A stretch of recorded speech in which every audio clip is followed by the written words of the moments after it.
Hey guys, I am DC, your host of Barside Jive, and we are on the air once again. We're glad you're here and hope you will tell your friends to join us too, like right now. We are coming to you live from atop the Vocal Studios in North Dallas. Remember, this show happens from 4 p.m. to 6 p.m. Central Standard Time every Monday. And besides news, weather, art, fashion, an occasional farm report, sports, music, entertainment, and traffic, today my featured guest is singer-songwriter James Jim Dandy Mangrum of Southern rock band Black Oak, Arkansas, the most authentic band of the Southern rock era, inspiring generations of platinum-selling artists. Black Oak, Arkansas style is punctuated by multiple guitar players and the raspy voice and onstage antics of vocalist Jim Dandy Mangrum. So stick around. You do not want to miss this show. Be sure to check out my YouTube channel and subscribe for free. Barside Jive Live on YouTube. All my content is there. I know you guys have attention spans that can only be measured in nanoseconds. So for that reason, I have cut up our 2-hour shows into clips, and you can watch them on YouTube at Barside Jive Live. Just look in the Barside Jive on the air Primetime Drive Show Clips playlist. And if you want to watch the full shows, just go to the Barside Jive on the air Primetime Drive Full Shows playlist. It's a playlist for everybody. If you happen to be listening to me as a podcast, you can view the show right now by going to vocalnow.com. And remember, vocal is intentionally misspelled with a K. Absolutely, Brad. And look at the top of the app or your browser, or after the fact, just YouTube/Barside Jive Live. Barside Jive is sponsored by the legendary rock and roll The Zoo. On Vocal. God, I love the Zoo. Great music, and you might even hear me there. The world's best rock and can be streamed 24/7, 365, once again at vocalnow.com.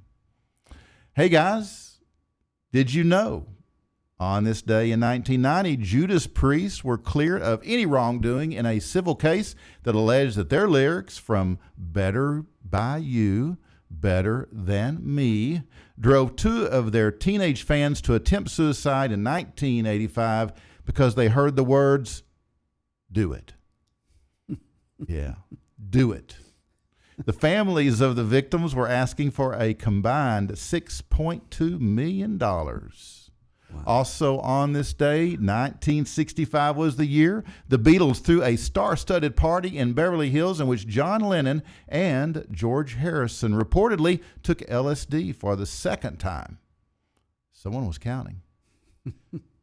At one point during the trip, actor Peter Fonda, shocked Peter Fonda was there, said that he knew what it was like to be dead. Lennon took Fonda's words and built the song She Said, around it. 10 years later, Queen began recording Bohemian Rhapsody. According to guitarist Brian May, the song was all Freddie's vision, although they all helped with the song. It took the group 3 weeks to finish this epic piece.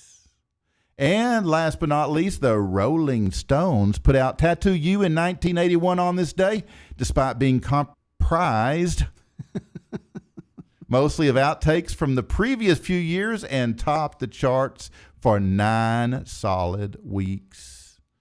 All right, guys, how about we play in some traffic? I think we need some traffic.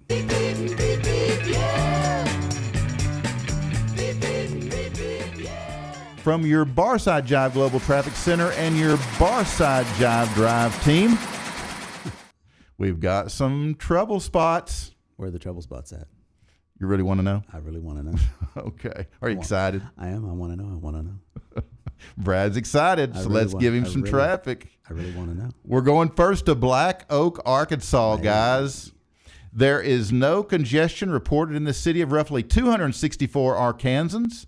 I believe they just cleared the timber and drained the swamps for the town a while back. So besides being the namesake of the 1970s rock band Black Oak, Arkansas, and the setting of John Grisham's novel, A Painted House, there is nothing going on in this northeast Arkansas town of Black Oak except, just for maybe, a painted house. Aunt Bee's homemade kerosene pickle party. That might be going on. Let's go to Poon. Poon. Not to be confused with Poontang. Poontang. We're going to Poon, India. Poontang. Also known as Pune. Poontang. Puna. It's 2:30 a.m. and it's just as well because there is not enough hours in our show to report how awful Pune's traffic congestion is during the daily 6 p.m. to 8 p.m. rush hour in the fifth most congested city in the whole wide world. And if that's not bad enough, the police are having a major crackdown on drivers operating vehicles on the wrong side of the road. The police have literally started registering criminal cases under Section 279, rash driving. That means driving on the wrong side of the road, guys. It's literally such a big problem there in Pune that the fines are like $1,000 and 6 months in jail. So if you guys want to travel to Pune, India, just hire a driver. Words of wisdom. It's my pro tip for the day. I appreciate that. Yeah. But here at Barside Jive Global Traffic, we always try to look for that silver lining. So guess what? I'm waiting. I'm waiting. Yeah. I'm ready. Yeah. You want to know what I Poon do. is known for? Poontang. Well, I have a good idea what it might be known for, but Really? let's hear it. Okay. The game of badminton was invented there in the 19th century, and I just stole Jay's sports because I'm sure he was talking about badminton today. Oh, Right, Jay? wow. Yeah, I guess I'll have to move to other sports that Bowling. Have to scratch that one off the list. I have to move to bowling. It was Both. high on the list as well. Yeah, badminton. I Yeah. would have never guessed Yeah. badminton. Yeah. Wow.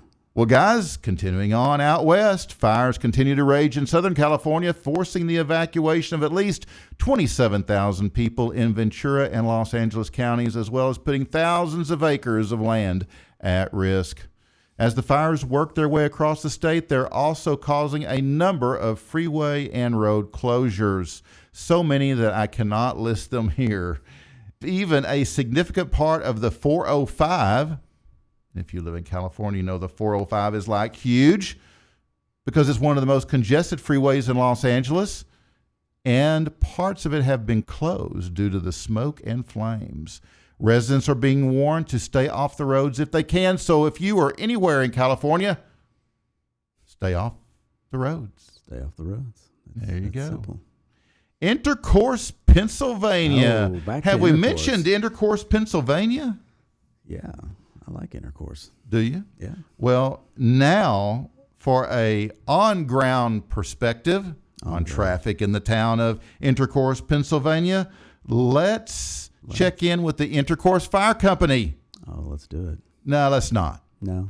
No, let's check in with somebody else. Let's check in with the Travelers Rest Motel. Okay. See how things are going in intercourse. Let's see how things are going in Intercourse At a motel. at the motel. That is a long ring. It is a long ring. That's a good sign, though. Yeah. It's an old phone. No one in freaking Intercourse Man. ever answers their phone, I know. including the Intercourse Fire Company. Yeah, I guess they're too busy with intercourse. My gosh. Must be a jam or a traffic jam there in intercourse. Must be. Rest Motel, this is Jordan speaking. How can I help you? Jordan, how are you, man? Good, how are you? I'm doing great, brother. My name is DC, and I'm the host of Barside Jive. We're a radio show here in Dallas, Texas, and we're doing our traffic report. And I was wondering, I can't get a hold of the Intercourse Fire Company, but can you give me like a traffic report there in Intercourse? Oh, it's about like it normally is. There's some traffic up and down the road, but nothing too crazy. What road? It's Route 340 is known locally as. Okay. So are you like really busy? Yeah, I actually have another guest. Oh, you have a Waiting to guest? meet me here, so yeah, if you wouldn't mind, if you have any other questions, I can answer them quick. But I do need to get back to the other guest here. So. Okay. All right. Well, we'll let you get back to the guest. I just want to ask you one last question. How is it operating the Travelers Rest Motel in Intercourse, Pennsylvania? It's just fine. Is it pretty cool? Yep. It's getting better. We're a little slow with the pandemic, obviously, but it's coming back. But you slowly, I think so. But you guys are wearing your masks? Yes. Okay, awesome. Awesome. Well, listen, man, I'll let you go. I've been trying to get over that Intercourse Fire Company for some time, but they just don't ever seem to answer their phone. Okay. Yeah. It's not a full-time office there. They're all part-time. So. Oh, they are. Go ahead and get your guests registered, and thank you very much. All right. You're Okay. welcome. Thanks. Bye. All right, bye. All right, guys, that was a lot of fun, but we finally reached someone in Intercourse, Pennsylvania, so Bre will know that People live there. people actually live in Intercourse, Pennsylvania. Wonderful place to live. It is, as long as you're not in a hurry, you want to reach someone. So, I like that they wear a mask in there, of course. Yeah. They do. Yeah, they do wear masks. That could be fun. Yeah. Yeah, it could be interesting. So, well, wait a minute. Who are you? Yeah. Well, what do you say we hop on over to Beijing, China? Let's hop on over. So next we head east, like really far east, way out east, as a matter of fact, to the city of Beijing. And it seems like Cheng Chu was single and on his way to work in the city of Beijing when he became caught up in the world's largest traffic jam, which they're known for. Now, 8 days later, Oh, my God. and still stuck in the traffic jam, Cheng Chu actually became a married man. Oh, my God. Yeah. Yeah. He said, and I quote, "Me is so happy." Cheng Chu told the Barside Jive traffic team when asked how in the hell did he find love in the world's largest traffic jam. This is his story. Now, we've translated it into English. He said, and I quote, "It is wonderful what has happened to me. I was on my way to work when I became trapped. The first couple of days were not so bad. Luckily, I had my collection of American disco CDs. I love the Bee Gees. And at this point, Mr. Chu began singing Disco Duck. On my third day, I noticed this girl in the car beside me. She was so beautiful. We exchanged glances and smiles for several hours, but the man with her wouldn't let her roll down the window." They still roll down windows? Huh. Well, it's I guess. China. Yeah. I really wanted to meet her. I had my window down. It was so hot out, and I had no air conditioning. I could tell by the way her and the man had sweat pouring off of them that they had no AC. On the third day of the traffic jam, my luck changed for the better. The man she was with died from the heat. Buddha had to be on my side to bring me such joy. This reporter learned later that the man was her husband. When the man slumped over, I knew that soon he would be dead. He made his move. I was right. She rolled down her window. You can't make this shit up. Oh, my gosh. And we began talking. It was as if we had known each other for years. I invite her into my car, and we immediately fell in love. On the 8th day, I look over and see a priest praying for the dead man in her car. Now I am a married man. It also appears Mr. Chu is now unemployed after missing 9 days of work. Well, guys, that's my global traffic report from your Barside Jive Drive team. And now a word from our sponsor. Now, an important announcement from the Zoo 98 KZEW. You told us that you're tired of hearing the same songs over and over. We have a plan. The Zoo puts an end to boring radio with more songs than just the top 40. More songs from more artists, old and new. Listen tomorrow. Commercial-free music every hour. DJs with good taste. The Morning Zoo. Morning and afternoon news with traffic from the Zoocopter. 98 KZEW. The Zoo puts an end to boring radio. Operators are standing by. Although we're much like Intercourse, Pennsylvania here at Vocal now. We'll never answer the fucking phone. All right, guys. Bre's still on leave, and I'm still in. So here's the news.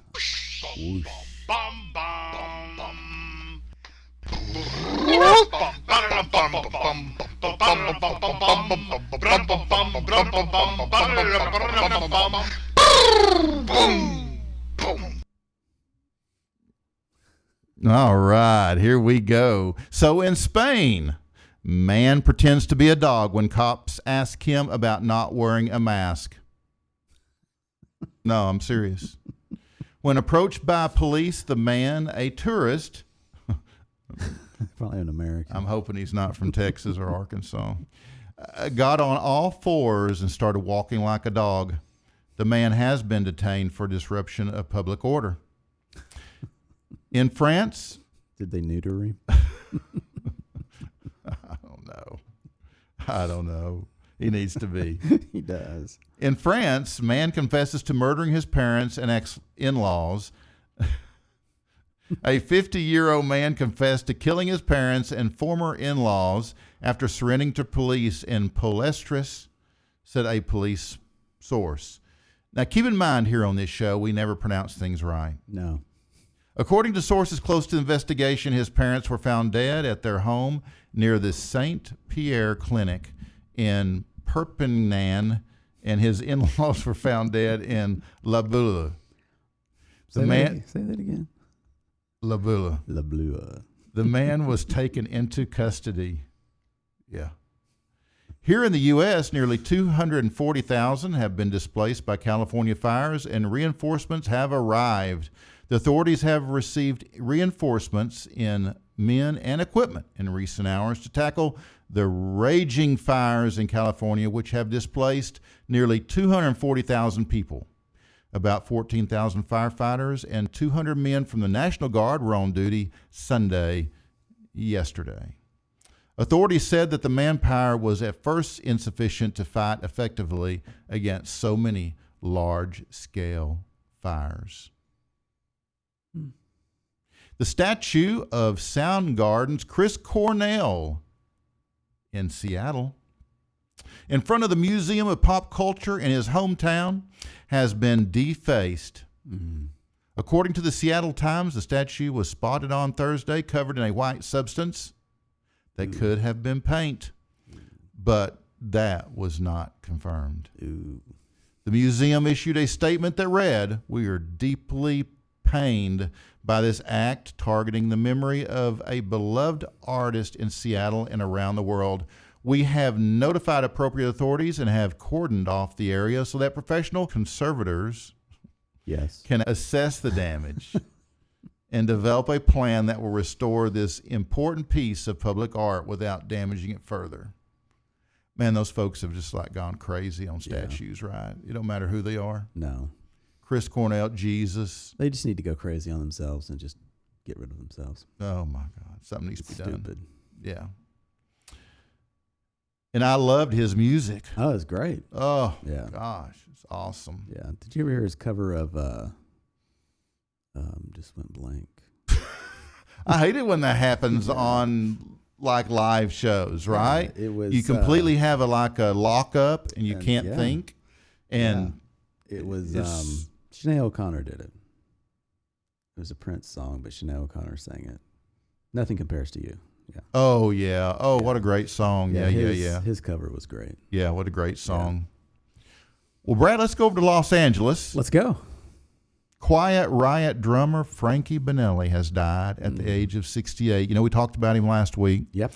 He was really sick, and he has passed away.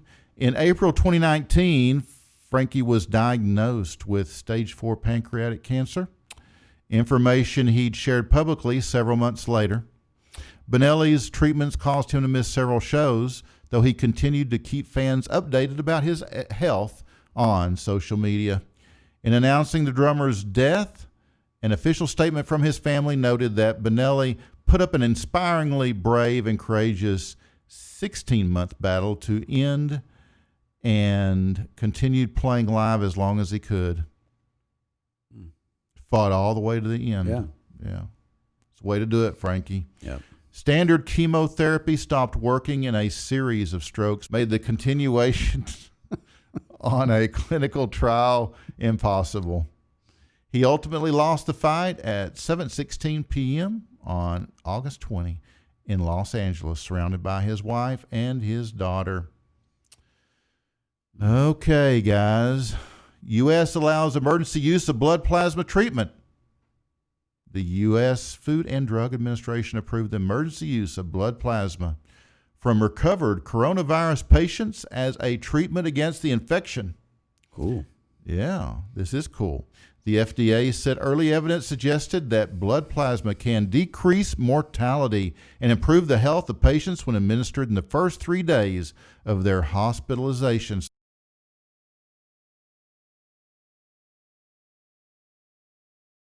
So that's some good news, right? That is good news. Yeah. Why are we hearing about it first here? Not on the regular news. Yeah.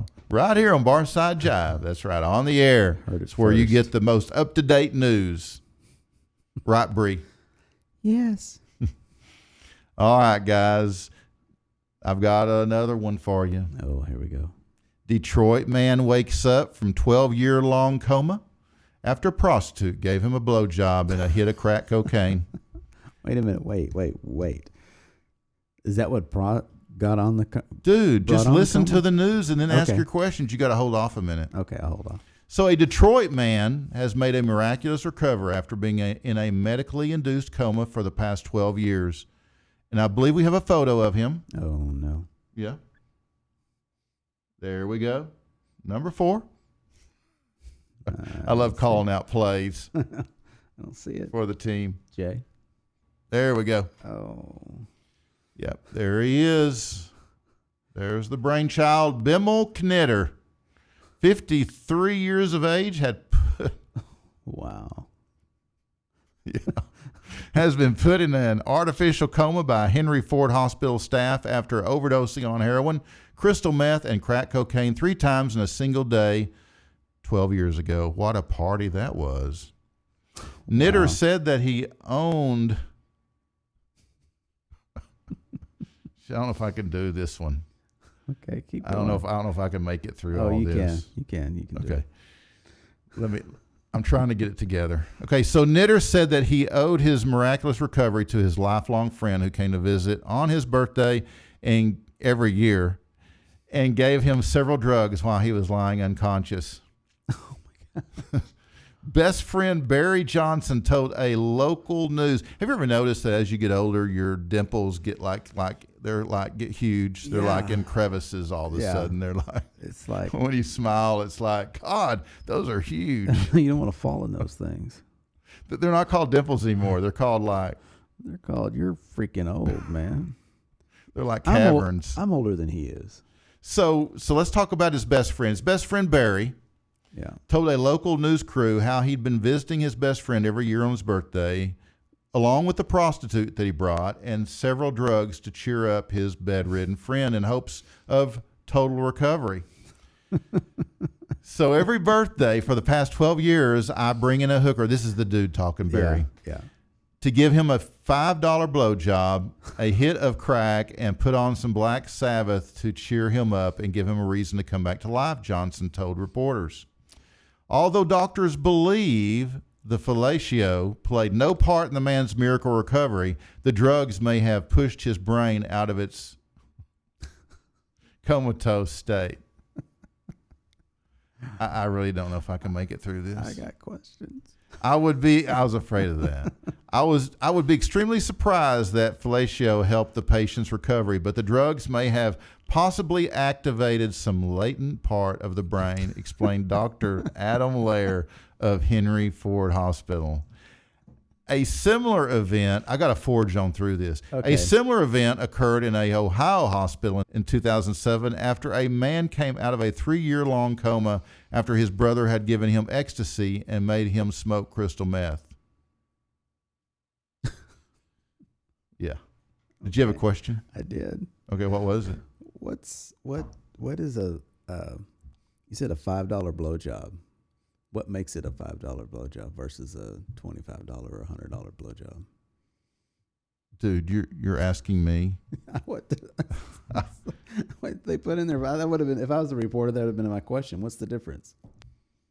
I would say, because I guess that's a bargain. I guess I would say it's a $5. pretty cheap blowjob. Yeah, that's. It's like the Walmart of blowjobs. Oh, okay. No, No. it would be the Big Lots of Big blowjob. Big Lots of blowjobs. Oh, okay. Good. Okay. Anyways, Maybe we should go to a commercial. let's go to a commercial. Yeah.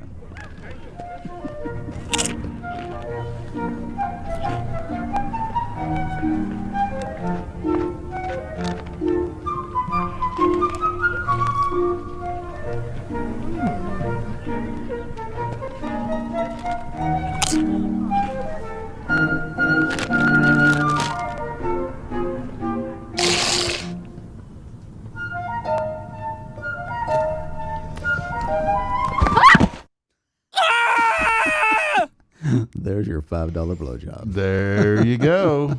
There you go. You know what? It's your favorite part of the show, Brad.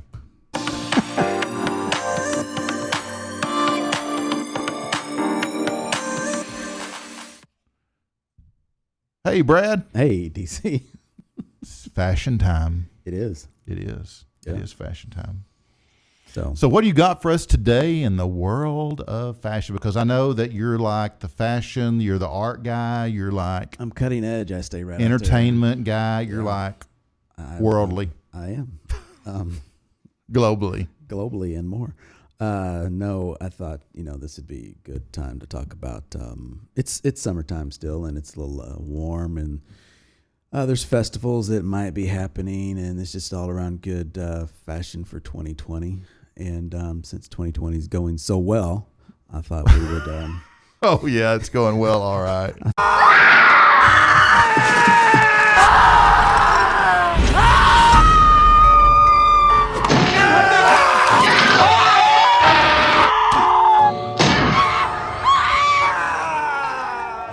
We would go ahead Yeah. and cover these fashions. I'm not sure which ones you have pulled up first, but let's just go and we'll see what we got. Oh, okay. This guy. This guy here. The reason why this works is Dude. if one, he's enjoying himself, and two, say it's too sunny, he's got a jacket, so if he forgot his sunscreen or whatever. But what's really great about this whole ensemble here is the jacket, because when it gets nighttime, say he can't find his car, he needs a place to pop a tent. Look at that jacket, Dude, it'd be great. that's like an anorexic Elton John. Yeah.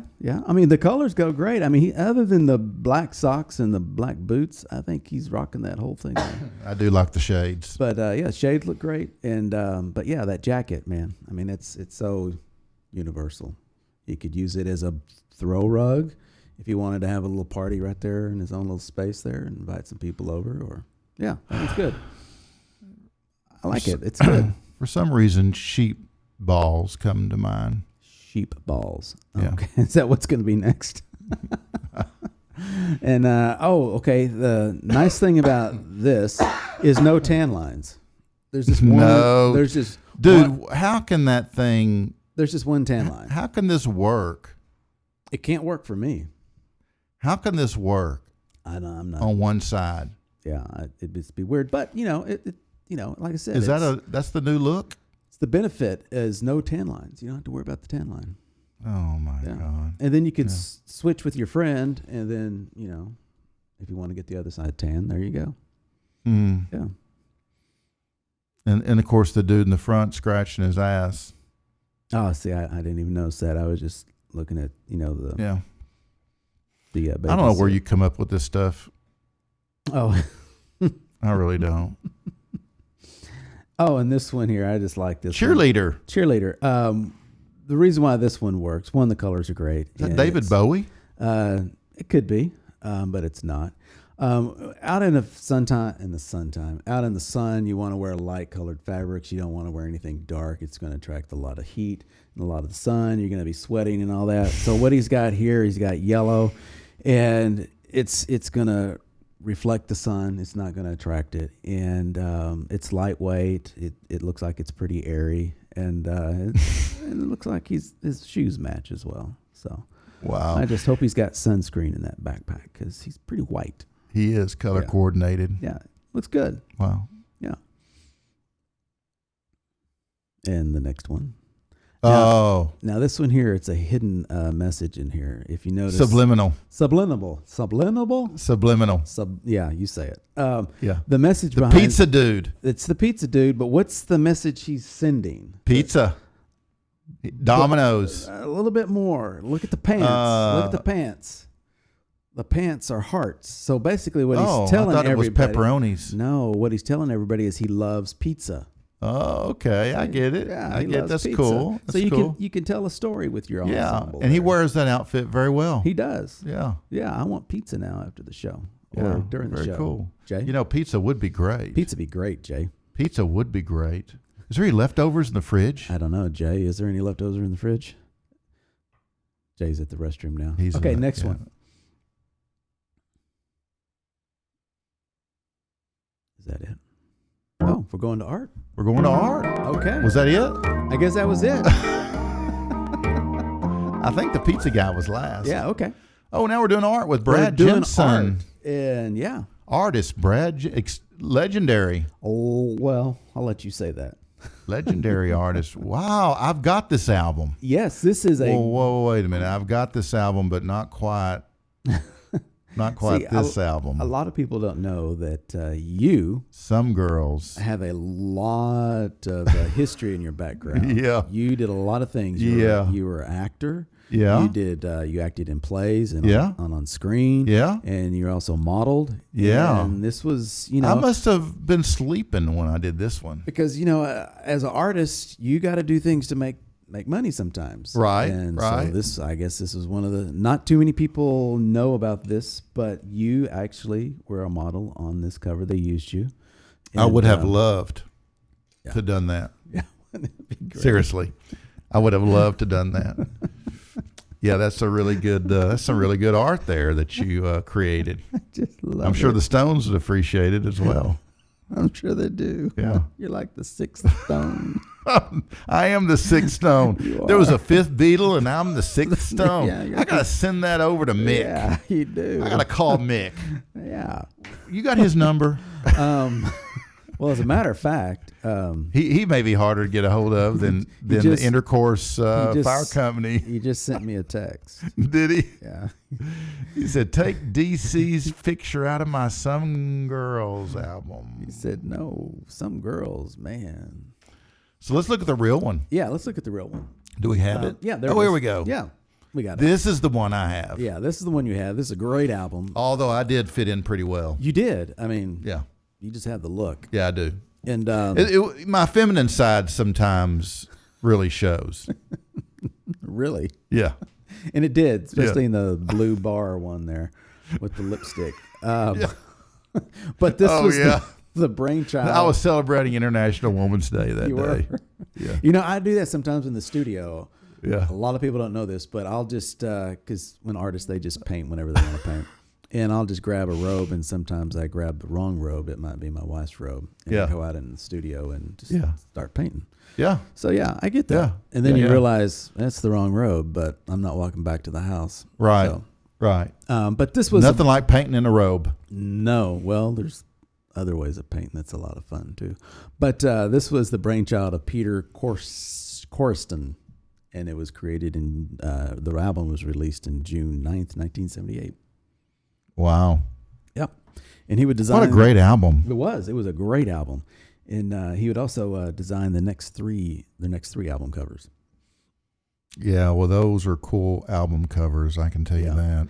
And this was what they would call like a collage or a die cast. And this is what's great about art. I mean, because a lot of the back in that day, they actually created a piece of art that you can go and hang on the wall. You can frame it or whatever. And this would be one of those that you could just say, hey, this is art. And because it's actually created by an artist, not a marketing.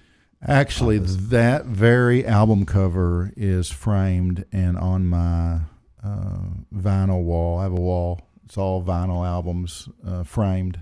And Yeah. that's one of them. Yeah, it's just a cool album. And And musically and art wise. but the original cover design was allegedly had this one doesn't. They got in trouble, so they had to remove them. It had Lucille Ball, Farrah Fawcett, and Liza Minnelli, and Raquel Welch, and Marilyn Monroe. And where where the cutouts are is where those ladies were. Okay, gotcha. Because they didn't get permission, and they were threatened to be Mm-hmm. sued. So they had to.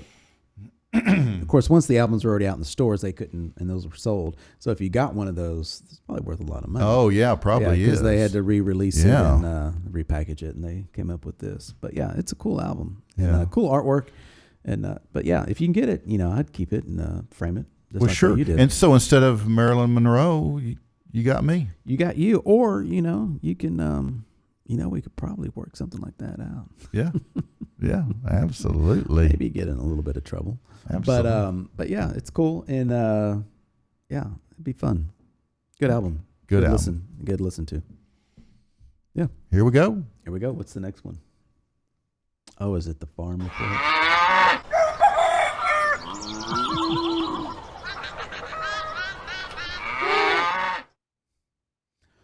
Okay. You know what you're looking at here? I'm looking at a couple of eggs Yes, there, a couple Brad. of eggs. And what we call that, the other egg on the left is just a normal size egg. And the Normal. one on the right is what we call out on the farm an ooh-ah egg. It's enlarged. It's a very big egg. And the reason why they call it an ooh-ah egg is because theory has it, or legend, is that the hen, when she's laying this egg, she's in a lot of pain going ooh, and then when she lays it she goes Gotcha. So it's the ooh, Because it's a big ass egg. It's a big egg. It's probably got 2 yolks in there.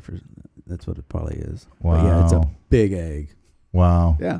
So How cool is that? Yeah. So we get them every now and then. Look how. Yeah. Look at. Oh wow, it's much bigger. Yeah, you can't even close the carton there. Double yolk. Double yolk. And but yeah, it's good. Good stuff. Very cool. Yeah. Very cool. Well, you know what that brings us to? Sports. It does.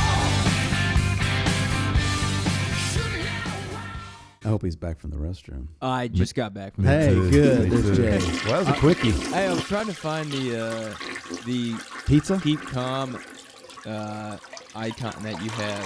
DC, I don't see it. What? It's the what? keep calm. I've gone to the bathroom. Oh, dude, it's probably Unbelievable. I was gonna. probably not on there. Well, I was gonna hit it once or twice, but I have to anyways, include it next time. Well, we'll make this quick. Bowling. Not much going on. You always say that. I'm gonna make this quick. I do. That's when you're not prepared. what I I'm do. gonna make this quick. No, I'm always prepared. Is that what you tell your girlfriend? What's that noise? I'm going to make this quick. I think that's your voice. Oh, It's your phone. Yeah. Someone's calling you, DC. Yeah. hello. It is. He's What is he? he's on the I'm phone. in the. Yeah. Hey, Go ahead. DC, I'm in the middle of Hey, Terry. my segment. He's get used to it. That's Terry- what you're his new Bre. Yeah, Brad. What? Terry, let me call you back. We're in the middle of a What's he show. Okay. He likes to me- interrupt let me call- people's segments. Okay. Let me. Unbelievable. Let me. In fact, I'm gonna send you a text. Can you check your email? I sent you an email. DC, hang up the phone. So, anyways, Jay, Yeah, how's your day been? my day's been good. And Okay, let me text so you. you real quick. went on vacation last week. How I was that? did, yeah. All right, It was pretty good. Yeah. It was pretty good. Good. Did Mark? I know Mark chimed in, didn't he? Yeah. Mark he couldn't fill your shoes though. Yeah. Well, He was too busy trying to figure shit out. Yeah. well, that's it's what Yeah. you got to do. He It's, unplugged a lot of things. And, like DC's mic. yeah. All right, Yeah. we're gonna get back into this because we gotta take 30 seconds for this. All right, DC, thanks.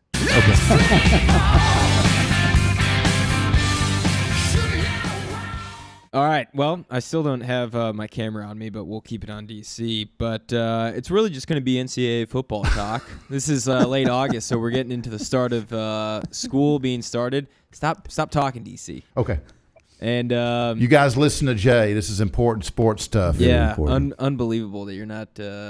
I got He's to. taking listening right now, notes. but- Is what he's doing. I'm listening, Jay. Back to college football. It's about to get started, so I'm pretty excited about it.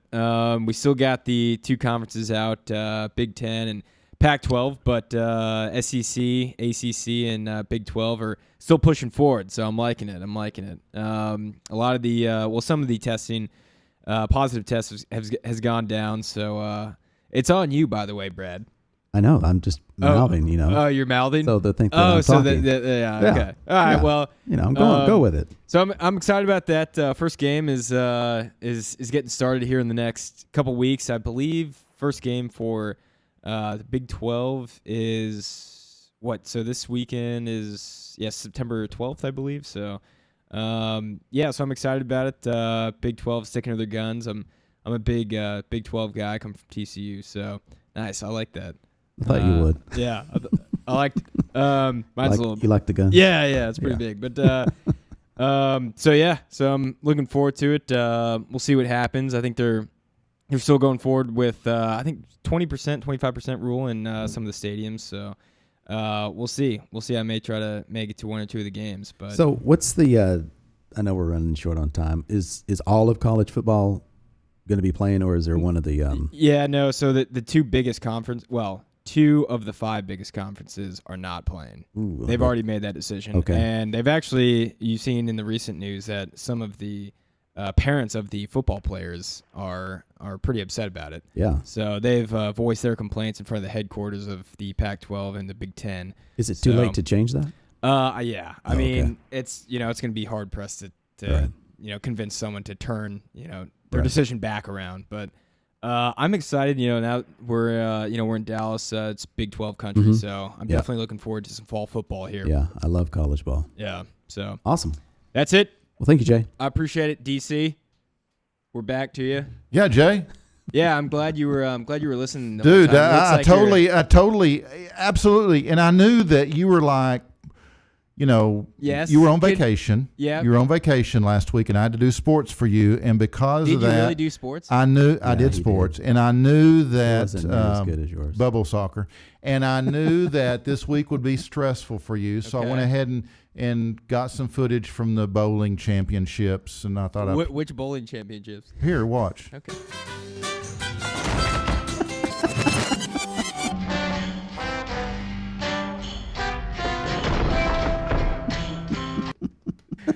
Well, I know your bowling quality is about the same. So My bowling quality is kind of like my badminton quality. yeah.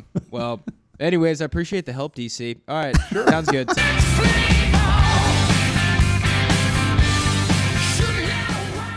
All right, guys, that is going to bring us up to our featured guest segment, and we will be right back with Black Oak, Arkansas's Jim Dandy after this song.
Wow.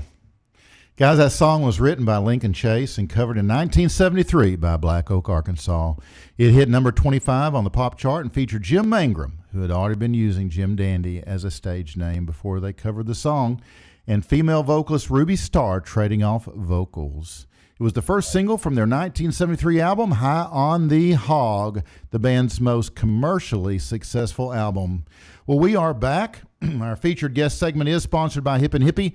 Hip and Hippie is a planet-loving company known for its high-quality, earth-friendly, 100% recyclable candle line and natural body care products. It's no wonder eco-supporting people love Hip and Hippie, hipandhippie.com.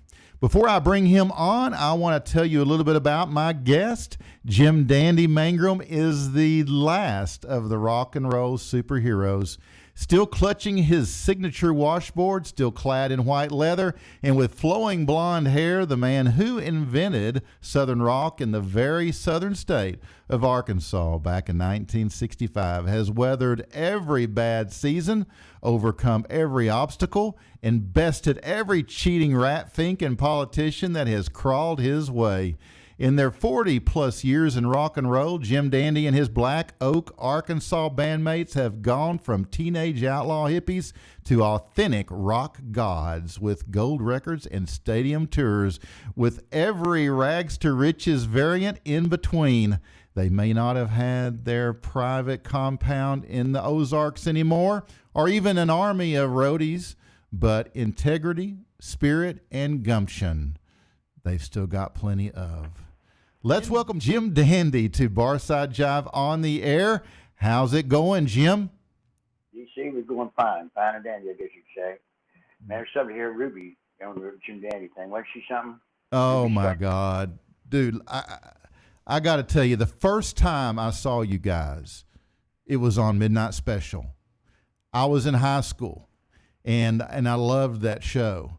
And, you know, the guitars, you were like larger than life, and, you know, no shirt, all that hair, those tight pants, and that raspy ass voice. I mean, I was just like, wow. I mean, it was so different than anything I'd seen. Well, you know, different. We've had that word used a lot. We've been called that a lot. We would have done what they was doing in New York and LA if we'd known what they were doing. But in Arkansas, you don't get a whole lot, you know. Yeah. Hey, it was an adventure, and really, you know, I think that David Bowie, besides me, on the same week, we both wore spandex. But I remember the first time I saw spandex was on an opera thing where Rudolph Nureyev, my third wife, Nancy, Piper's mom, went by his turn channels. We was up in the lodge. And I said, "What kind of material is that?" 'Cause I kept ripping out of my blue jeans doing the splits, you know. And I was getting tired of having patches on all of the blue jeans right in the same spot. Yeah. But it's like, she said, that's girdle material. It's shiny on one side and dull on the other, and it's called spandex. I said, we're making a pair of pants out of that, make back pockets and fly in them, you know. And, man, I tell you what, just like them baseball players, football players nowadays, they ain't never going to go back to that old material once they tried that stuff. Because, man, it's like you can do anything where you didn't have any, you know, idea of what it was going to be like. Right. Sure, boy. And I'll tell you, somebody else, I think Disco would have kind of ripped off my idea with the back pockets and the fly, but that's okay. Everybody else does. I got it for nothing. They ain't never for nothing. Well, let me say right up front that I've got to do a shout out to Piper, your daughter, and Ricky Lee, because they're the folks that I reached out to and that made this happen. And so I appreciate. I know they've both been in your life a long time, and I appreciate them both. So that was awesome. Ricky's been in my life longer than she has. Actually, he's been with me since ninth grade, on and off. Yeah. Wow. And you guys are the last of the original band, right? We're the last or first, I don't know. You know, I can't figure out where the circle starts and stops. But you know, there's people out there older than me, and I know I'm older than you. I moved back to Black Oak, and everybody there's old, and they're all younger than me. It's like kind of trippy, you know. But finally, I couldn't stand thinking about the old family house going for sale or something. Yeah. And now I'm living there. I figure I can have excitement anywhere, and I can always come back there where it's peace. Got full length screened-in porch in the front with a swing, porch swing. Yeah. Me and my grandkids can get out there and swing on the porch swing together Wow. in the morning, first joint in the morning. Yeah. Like, it's legal to it just ain't recreational. Maybe by the end of the year it'll be recreational. Yeah, yeah. That's good days, They used to show them movies like Reefer Madness, Yeah. where you be banging babies' heads against trees. You can smoke that marijuana, it goes to harder stuff. Hey, Jim, now, when you see videos like I just played, of you when you were a younger guy on stage with Ruby and the guys, the original band, I mean, what's the first thing that comes to your mind when you see those videos? How exciting it was for us. Nobody from where we come from, nobody ever makes it at all by the time you're 21, okay? And they sure never let us get away with it the first time, because, what you see there is some guys knowing they done got their foot in the door, and this is going to be a hell of a fucking time, okay? What a day it's going to be. We're going to make sure it was, too. Yeah. And from the beginning, I said, guys, we ain't going to remember all this. Just make sure we get it all done. Let's try to do it as best we can. We've always believed in having sight as well as sound in our concerts. I don't think Southern rock ought to get to where we think we're so good, all we do is stand flat-footed there, whether we got shoes on or not. Right. I think we ought to respect as good a show. In the South, hell, you had Jerry Lee Lewis, James Brown, Elvis Presley, people that were proud to sweat blood for their entertaining people. And I'm an older man now. I'm an old soldier. But, hell, it's sort of like the Stones. Stones are older than us. And, they've been doing the same music all their life. And they've got to know what they're doing by now. And they're having a lot of fun, and I love it, Yeah. And they're probably one of my favorites, But I liked all the old ones, the ones with the Horsemen, the Apocalypse and all the shit that happened. But, Bob Dylan being, one thing that Christians and folk music people agree on is rock and roll is the devil's music, right? Right.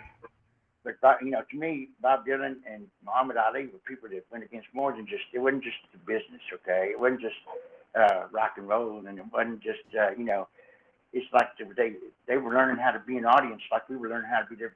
In the old days when it first started, when you had Jerry Lee and Elvis, they didn't have, it was no such thing as a rock star, and there was no such thing as groupies.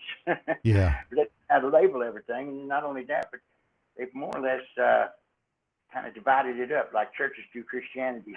Right. Jim, have you ever met any of the Stones? Oh yeah. We were playing a concert in the Paramount Theater in California, and we were headlining. And this promoter surprised, we had Chuck Berry as a special guest in the middle, okay? Wow. And we were friends with Chuck that night too, but everybody, the promoter didn't tell Chuck about it, but he surprised him with his group. Chuck didn't care usually, but this is different. This is where it all first got started between Keith and Chuck, where it ended up being where he had all them different famous rock stars sitting with their CB in front of them, in that video that they took years to do. Right. The biggest hit they ever had was when he knocked Keith out and Chuck. But we met them that night because they were playing in the band, and Keith and Bianca were back there backstage at the same time. And it was one of those nights, so, I don't care who you are, that's fucking Mick Jagger and the goddamn Rolling Stones. That's Chuck motherfucking Berry. And what are we going to do? I don't know, but I wish I could watch it too. Whatever it is. But they had a guy jump like do a Belushi off the balcony. If you've ever been to Paramount Theater off Hollywood, it's kind of in the round. And he grabbed the drapes on each side of that theatrical type stage and tore down to the floor of the stage off the top of the balcony. And also this girl that was looking at me from way back in, I'd say about the 16th row of festival seating. And she's looking at me like I'm, second coming or something. Like she got to get you. By the time she tore through she's getting to about the 8th row, she's getting pretty serious about it. And by the time she got to me and latched on to me, man, she wanted to kill me. And she was a pretty big girl. And we had all these guys who were muscle bound, Santa Monica guys, and pumping iron and all this stuff, and had karate dudes. None of them could break her grip off of me. And also at the end of the night, I slung my hair back, got it wrapped around Ricky's 12-string. They had both of us pulling us while we're playing. So I always told the band, don't ever stop the music, because that's when fights happen. That's when people get shot or killed. That's when people get pregnant. And whenever you got a still moment in the show, and you kind of got to think about that. It's like on the world stage, and just we never done it before in our life. I came from a town, and I'm back there now, sort of to be animated. But it's it's like going through a time machine to leave Black Oak and go out there. And it was the third.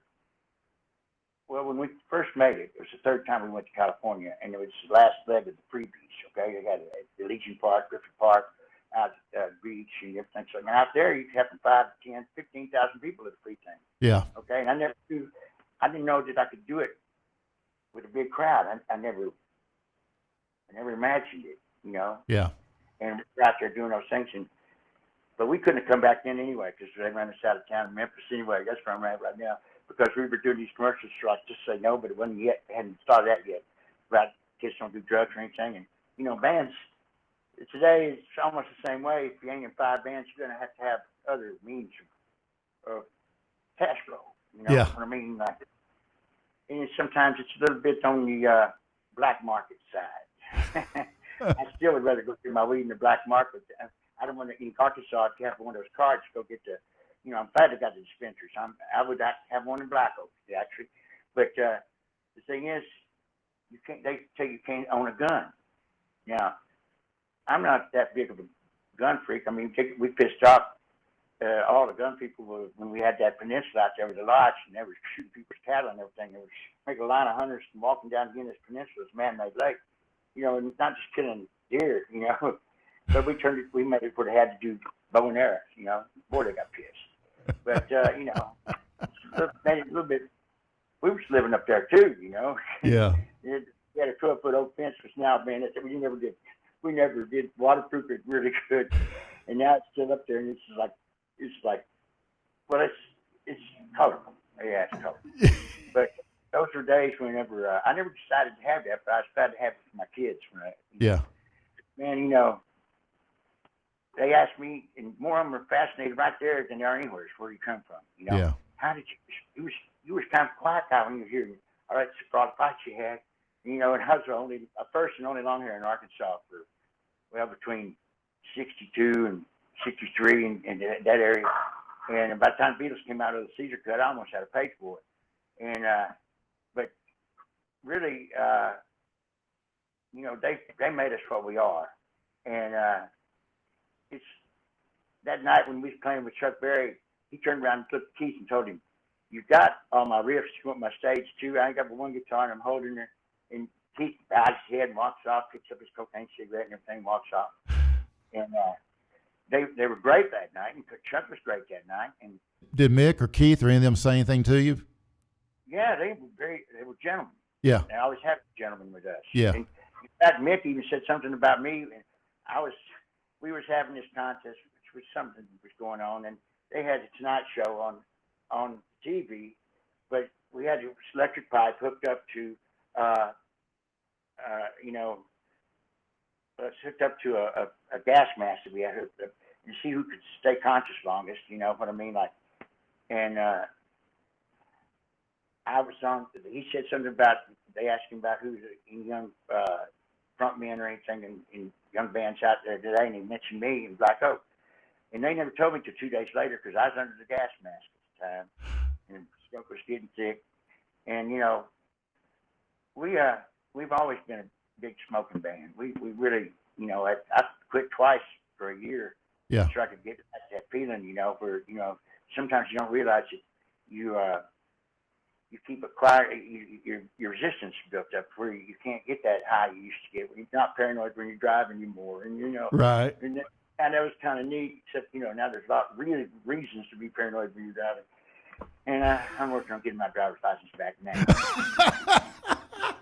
Hey, listen, DC. You know why there's so many Joneses in the phone book? They got phones. I can only tell short jokes. Yeah, I heard you were quite the joke teller. Well, no, not really. I heard you were like pretty much of a professional comedian. No, I almost get a complex because I can be funny, but I can't tell a joke. But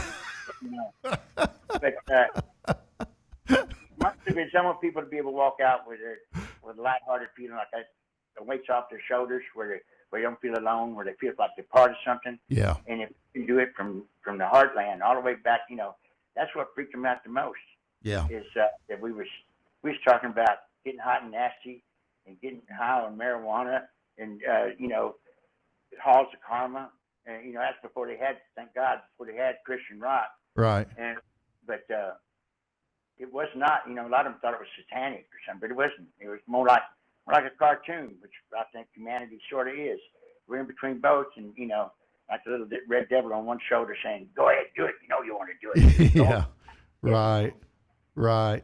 You shouldn't do that. It's not right. But that's what that House Karma rap was about. And it came from an acid trip.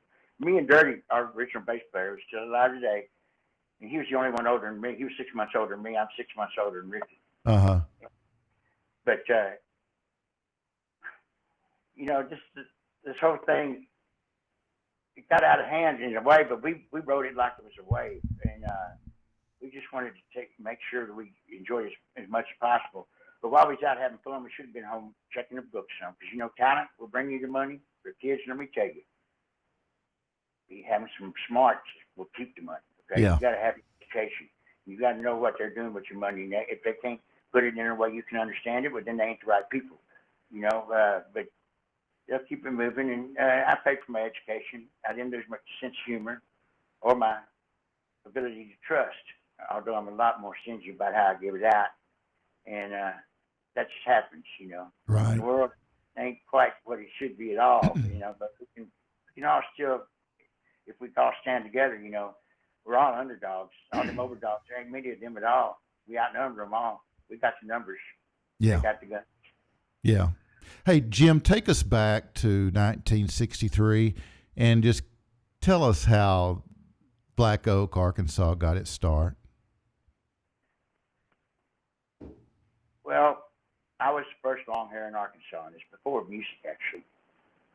And then, of course, Richard came back from California, and me and him, even though we're in a way we're like exact opposites. He's a real homebody. He was a straight A student. I didn't want him to know what I knew or didn't know, either one. I didn't trust him at all, because they used to give him a test like IQ tests and aptitude tests, and knowing our score. And one time I saw our score. I didn't trust people like that. And the things I've learned, like Euclid's axiom and common notions, that's a 2,000-year-old book. I never learned that in school. I learned it in a movie watching Lincoln, okay? Yeah. And A. Lewis. But, his first notion is when two things are equal to the same thing, they're equal to each other. And that's just pretty cool, Uh-huh. It's worked that long. It's a mathematical reasoning. But we pissed off everybody. And so we were getting fired. They all got together at what they call the cafetorium, which is a grade school where Piper went for a little while at Monette, and which they decided there's only certain jobs you can have during season in the rural community where they have cotton and beans and all that. Right. Either you're working in the field, or you're working in a cotton gin, or you're working in a grocery store. There wasn't but one factory in Jonesboro, which was a shoe factory back then. But they all decided that they weren't going to do it, so we cut our hair, right? And we didn't even know about it. I mean, this is before we saw the Beatles in the end of '63 with Little Caesar cutting on Ned Sullivan. And that's when they started calling me a communist. And I was having 5 fights a week behind the same barn every day. And Black Oak, I wasn't going to go out of my way to go fight them, but they're all coming to fight me. And these were people that were my friends the year before I had long hair. Dad had a good crop. He said, I don't care how long it is, keep it clean, take that load to the gym, Because I didn't even know there's going to be any kind of a different kind of attitude until they said they didn't like what I stood for, even though they couldn't put it into words what it was. And they were going to break me, And I said, well, they saw me, okay? And they kind of drew first blood and created me, because I was once kind of a quiet, shy kind of kid, okay? I never did want to wear, some of the things that they was wearing, and I wasn't going to talk about it. I wouldn't be judgmental or nothing, but I always did dress a little bit different. But Elvis made me feel a little bit better. My grandma, I'm in the house right now. I moved back to the family house. It was my grandma's house. I was almost before I got to my teens, and she was always on my side. She let me hide behind her recliner when Elvis was on the Ed Sullivan Show.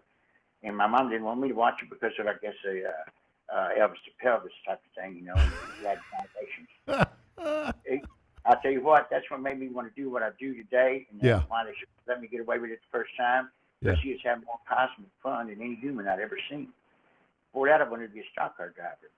But see, having those fights with all those guys, and, you know, and I got pretty good at it, actually, you know, because it gave me more chance to get good at it. And there wasn't that many really pretty girls. There was the Dollins girls. Yeah, they were pretty. But they tend to farm out those good-looking girls somewhere else if they can't, so they won't get fall in love with some, you know, low-bred, crazy redneck like me. And, you know, I used to say that I gave my oath in blood after I saw Elvis to do was, if I got a chance to do it, I was going to do it, whatever it took, you know, what it called for or anything. That's before I had a dog, much less a girlfriend or a wife and kids. And they were all something I loved, and I tried to keep up with all of them. But, you know, 3 of my 4 wives are 3 of my oldest friends. And, you know, everybody's going to get lonely if you stay out there all the time. And a good friend, Tommy Bolin, finally told me one time at Shrine Theater that when he told me that I had a very loyal bunch of guys following me, you know, I said, yeah, but what do you mean by that? He says, you know, like, they need to go back in the woods. They need to go have some time to go hunting, fishing, and do some things. And you're not paying attention, and you won't never get tired of doing this. And I just realized maybe he was right. I wasn't being thoughtful enough. You know, and these were loyal guys. And we were great friends together. We may not have been the best band in the world as far as on our instruments, but nobody was more enthusiastic, and nobody had more fun, and nobody was more of a real band. We didn't know people who were, well, a lot of people we looked up to when we got there, we realized they were riding in different buses, didn't even like one another. Yeah. And that broke our hearts in a lot of ways, because everything we thought we was being, I mean, we was being something that hadn't been done yet in a way. And, you know, we did stick together through all kinds of stuff, and it's something we all we love and treasure what we went through, and we're not going to let the sordid thing of greed or of, you know, when power seduces people that were once good people, you know, then they change sometimes. Right. But I wasn't smart enough to change. I think that I was having so much fun, I wasn't paying attention to things. And like Gertie said, I was the biggest fool of all. In fact, I was the only one who didn't. I made sure everybody left the band. I didn't want none to do it, but I made sure they all got at least a $50,000 buyout, you know. I mean, I'm talking about everybody. And I was so tired of them wanting to leave, and then finally I figured out somebody was kind of dividing and conquering. You know, it was the old manager's dream. Let's give everybody except the star. Let's divide it 50-50. And me and your sons are musicians. What kind of enthusiasm we can get from them? And, you know, the first ones, like Elvis, okay, they ran through this and cut the path with a machete that we all got to run down. Right. And there's so much nobody has learned yet. You got to really put it into its proper perspective. You know, that hadn't put words to what we're doing yet. They haven't been able to get definitions for what we're doing yet, because we hadn't done it yet. I knew what I was doing, but I didn't know I knew what I was doing because I hadn't done it yet. I had to know what I was doing, okay? And now I'm a more deliberate man. I'm doing it on purpose now. Right. And I know I'm a grown man, but rock and roll has come of age. You know, I love the Stones, and I'd love to see anything if it lasts long enough to find a maturity. You know, my daughter, Piper, she looked at the picture once. She says, "Dad, you used to be a hunk." And I said, "Yes, so did Keith Richards." Yeah. Yeah. Because, I mean, we all grow old. Yeah. You know, unfortunately, yeah. No, I mean, yeah, what a drag it is getting old. But, you know, I'm sort of like Keith in a way of, I'm very heterosexual, and I'm not so much into the bohemian way of life. But, and I got to tell you, he drives me crazy. Mick Jagger has got the damnedest willpower. And that's what it is. You know, God gave us a free will universe. We can will it so. If we want it bad enough, we can will it so. You can bend more than fourths with your will. Okay? And it's just, he does yoga. He runs 5 miles in the morning every day, you know. And they're like, you know, 6 years older than I am. You know, Mick's 6 months older than Keith, and I'm 6 months older than Ricky. And me and Ricky have been together since the 9th grade, okay? Yeah. And I got him kicked out of every public school in the state of Arkansas. That's something that, you know, it never happened before since in the history of the state. I'm kind of proud of it now. It's like a movie. They went and got the meanest judge in the state's trials when they finally caught us. Because we were stealing things, okay? We never stole from anybody personally, always just churches, schools, or co-ops, you know? And we got pretty good at it. And they thought we was professionals in Chicago. My dad one day found a sachet of Coke had been stolen out of a cotton gin he's supposed to be being a watchman for. And I took him out because we had a party over at Prairie Kingston's in Prairieville. And I forgot to take him out of the trunk. He had flat that Sunday. And so he told them that it's probably been us getting that stuff out of the gym. But they know that was going to link to all kinds of stuff. And I ended up in 8 years suspended sentence. But the way I got that was when they picked that meanest judge. His name was Judge Mosby in Arkansas. He was the meanest judge. But my dad's biological daddy was a moonshiner that had a partner that was a German farmer over by Riverdale between Lepanto and Caraway. And that's only about 18 miles from, no, not that far, 13 miles from Black Oak today, where two rivers cross. And the farmer was, you know, Todd Marner, he's dead now, but he was alive then when we went to court. And my daddy's daddy, I mean, his name was John Henry Jones. He takes you up to the Joneses, right? Another freaking Jones. On side of it, Jim Jones. But the thing is, that's the only judge they'd ever put into office. It's like that old that old Burt Reynolds movie, you know, where his brother got killed down there, his little brother, and went down there. That guy walking around with him overalls on, no shirt, was my daddy's daddy. Oh, you know, wow. Judge and put the people in office and everything. And money. Yeah. But their hate for me, wanting to get the meanest judge, is picking the perfect judge. Where I got the maximum years of suspended sentence, 8 years was. Ricky and his brother Danny got 6. Danny, well, God bless him, he's gone now too. But he was our getaway man. He couldn't drive the leg. He couldn't drive nothing. I had to try to get over that front seat in time to get a hold of that steering wheel because we were just going all over the road, man. He put his foot up. He wasn't even looking over the dash hardly because he's younger than us. But those were exciting days, our cat brethren days. So is this when you guys stole the PA? Yeah. Out of the school? It didn't even work. My parents, who didn't have hardly any savings at all, I went through them with the lawyer that was no good, told me at the end of it, the only way he's going to keep me out of prison was for me to do 3 consecutive 2-year terms at point in Vietnam. Oh, gosh. And I said, look, Dad, I know 2 years ago I wanted to be like Audie Murphy with Till Dukes got on my side, but now I don't want to. Send me to prison. That's what they call it. It's what it is. They're trying to get rid of me. And they were getting rid of a lot of people like me back then. Yeah. And they, ticker tape parade, the best soldiers we ever had in our lives out there. They did Vietnam and stuff like that. And there was no difference. But a lot of this stuff that gets on, the hate stuff that gets on media didn't even know how it was. They hadn't even learned what its effect was going to be yet. Cronkite and everybody else, they were just learning this and going through all this. Having presidents assassinated when you had, they just barely had photos from, to see the Civil War pretty easy when Lincoln got assassinated. But,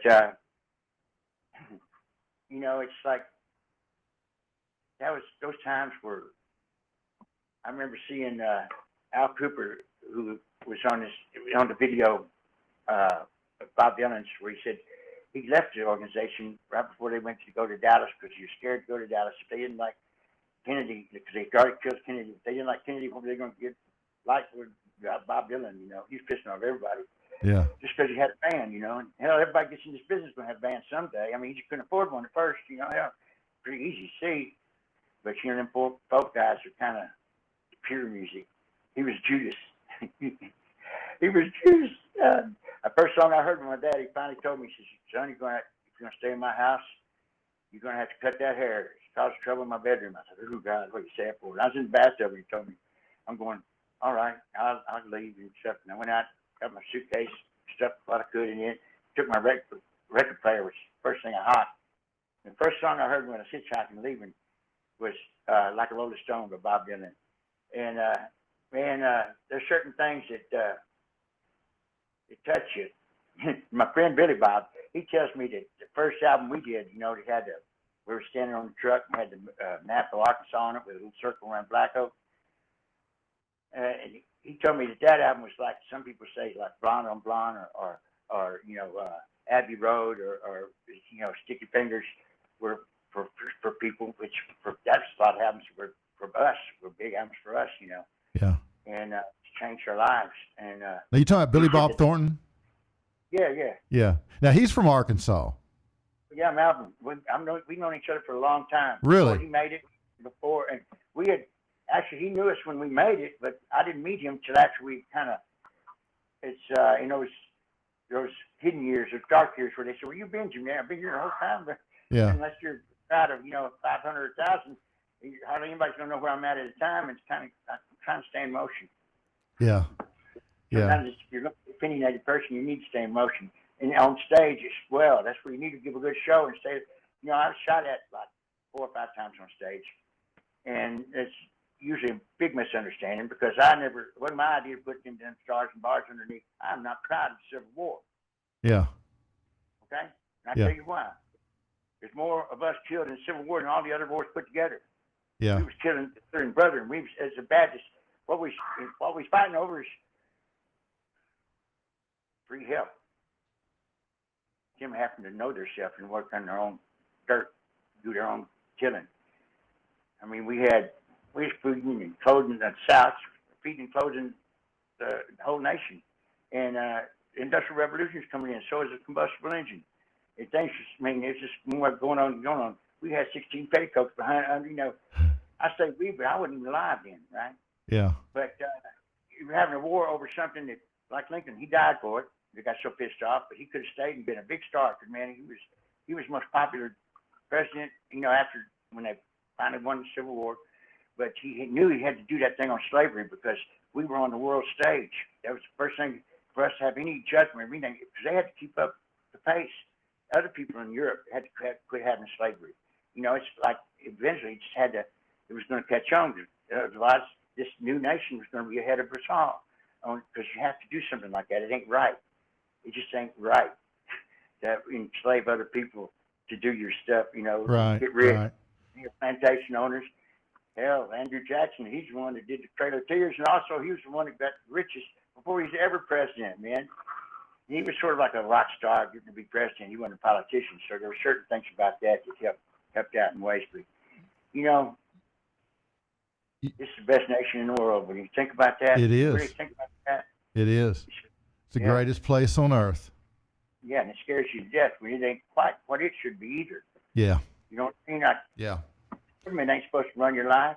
Coexist with one another and make things be better for one another. It's a tool, But hey, they wanted me to be a politician once. I told them, they said, they listen to you. And I said, but Representative Alexander. I said, yeah, they listen to me as long as I'm telling them what they want to hear. When I start force feeding them stuff they don't want to hear, they ain't going to listen to me at all. And, that's what worst thing about politics is politicians. Yeah, absolutely. Great friend of mine, in my age. And he used to come up to lodge and smoke pot with us and stuff. Clinton? Yeah, he didn't when he was president, but he didn't inhale though. No, and I didn't either. And you didn't either. Yeah. No. You still don't. No. After I said that, when I said I didn't inhale it either. Yeah. He's a perfect politician. I don't know why you won't go for it, because man, you say all the right things as long as we stay together on it. Yeah. That's what. Yeah. Fine. I don't think the president is the most powerful man there is. I think he's a puppet for the most powerful man. The old money, not the new money like Trump's or your Kennedy's, 2 generations. Yeah. And it's really got more money than Carter does liver pills, and they think they ain't going to own. They ain't going to worry who wins the election. They're going to own both sides. Let us both feel involved like worker bees, keep them appeased. That's what got me interrogated a bunch from 1978, I think it was. It's hard for me to look back anymore. I'm just a shell of a human being left after drug culture. Yeah, I know nothing. But they did tell me if I was going to stay in this business, I better just stay a song and dance man and quit talking about things. And I said, well, I thought freedom of speech I thought that's part of the American way, and that's all dandyism is, individualism and freedom of speech. You better always have that, or, it's not a dandy world. Did you hang out with Bill back when he was governor? Yeah, sometimes. He'd come up there, and he'd show up at shows sometimes. So we even let him play saxophone a couple of times. Oh, really? Yeah. He knew he wasn't that good, but it was for the sake of doing it, Yeah. He's the governor, right? So. Yeah, he had enough nerve to go out there and do it. Yeah. But he come to me when he actually lost the election once to White, and he'd come back up there at the lodge one night to find that the elderly people didn't believe. He had a great program for them. He says, I don't understand why they're not believing me. I said, well, Bill, you ever see Flaming Star with Elvis? Yeah. Right at the end of a Flaming Star, he rides out on that horse. He says, I've seen that Flaming Star of Death. He's got that lip curled up, okay? Well, Elvis can get away with it, but you can't. I said, you need to think about these character actors, too. Think about your first dog that got run over or something, or puppy or something that broke your heart. Think about that so your face don't look like you're excited about it. I know you do have a good program. You did help our schools and stuff, but you did find out a lot, too, that, stuff you didn't want to believe that I was saying. I don't know why I was saying it, except that some things come through you, not from you. How could I know how to handle a crowd of hundreds of thousands of people when I come to my town, or less than 300? And all I can say is, you ever heard of divine intervention? Yeah. Yeah. I can say that's about all I can tell you. Right. And hey, Jim, I saw this video you guys were in. It was the 1974 California Jam. Okay. And here you are dancing around on stage, no shirt, those white tight pants with your washboard, drinking from a jug. All the while you're singing Dixie, and above the stage is this huge freaking rainbow sign. And it's like in the city of Ontario in San Bernardino County, California, which is only 35 miles east of downtown L.A. We dropped Black Oak sun visors. Yeah. They were just popsicles. I still see them today because they were out there without a shade tree all day, okay? Yeah. Deep Purple and Emerson Purple fighting over who's going to close. You're all, everybody there's headliners. I mean, and funny thing was, whenever Richie Blackmore run his guitar into that camera, that's a television station camera they were doing all that with. They were getting paid $65,000 like we were. And that camera cost $100,000. And he didn't talk about that with anybody. That wasn't planned. That wasn't for show. That was real. And they had paid back that. And that's when my good friend Tommy Bowling became a guitar player for Deep Purple. And oh, wow. I knew Tommy before I did Johnny. And Johnny's my drummer, Johnny Bowling. And we love Dallas. We call it the Big D. And we've been known to be in several strip bars there. Of course, I've kind of retired from that. And I'm retired from the rescue business, too. I'm just, nobody ever wants to rescue me. Well, Jim, what was funny to me about that California Jam show was that you guys were singing Dixie on the West Coast, and that is huge audience. They were like singing along with you. I wish I was in the land of cotton. Old times there are not forgotten.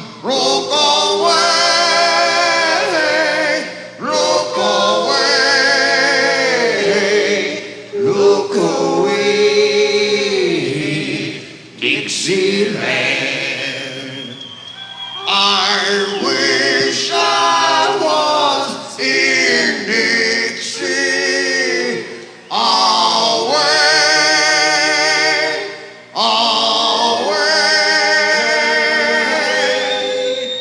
in Dixieland, I'll take my stand. To live or die in Dixie.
Ricky dreamed that arrangement, a rock and roll arrangement of Dixie.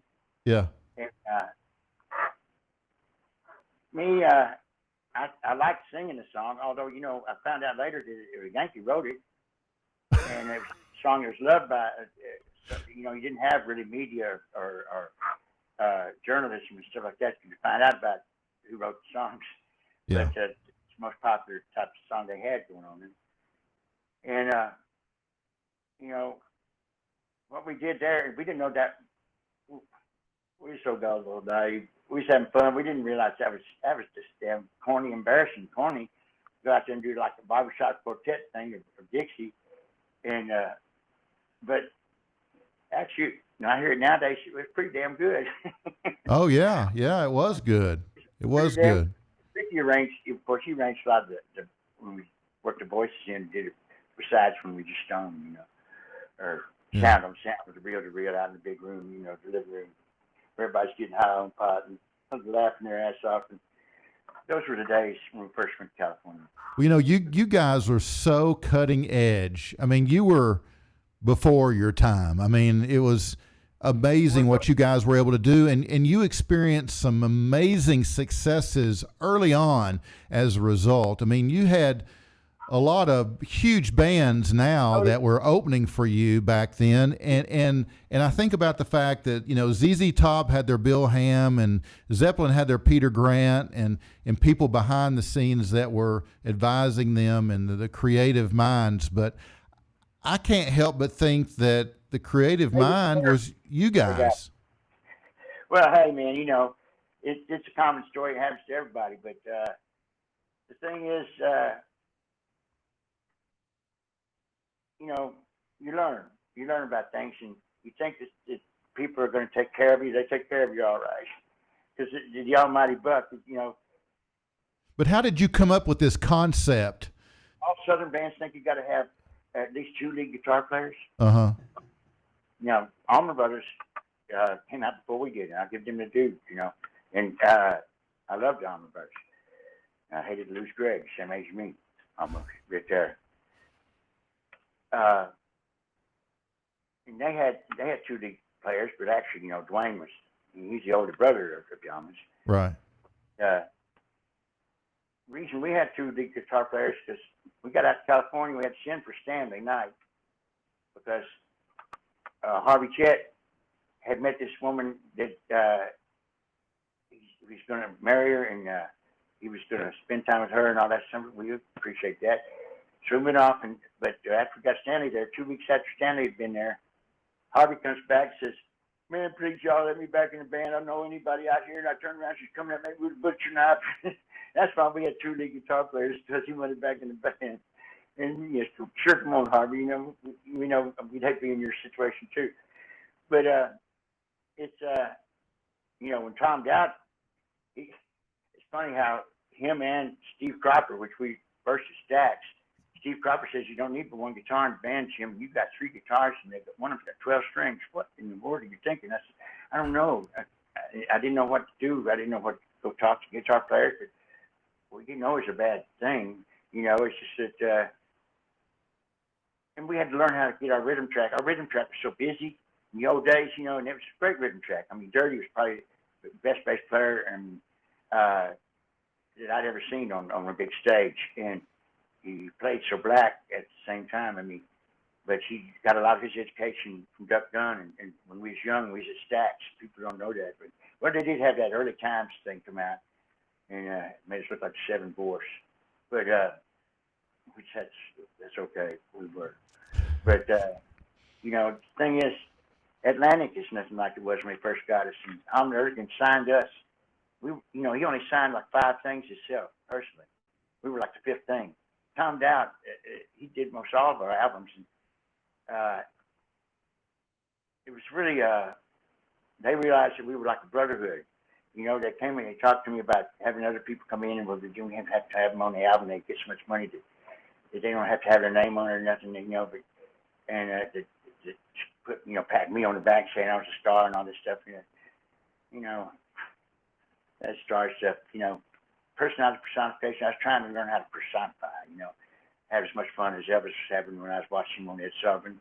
And it's really, hard to keep having that kind of fun whenever at the same time you're being ripped off right and left by everything that's going on in the business. Yeah. They didn't have merchandising back then. They didn't have a lot of that. But now everything's kind of grown up to an adult form, and it's gotten really incorporated. You have your, what is it? We have one program director for doing your Clear Channel radio type of stuff. He's in New York, and it's all the same songs over and over. And Steve Miller's even tired of his own songs. I mean, it's like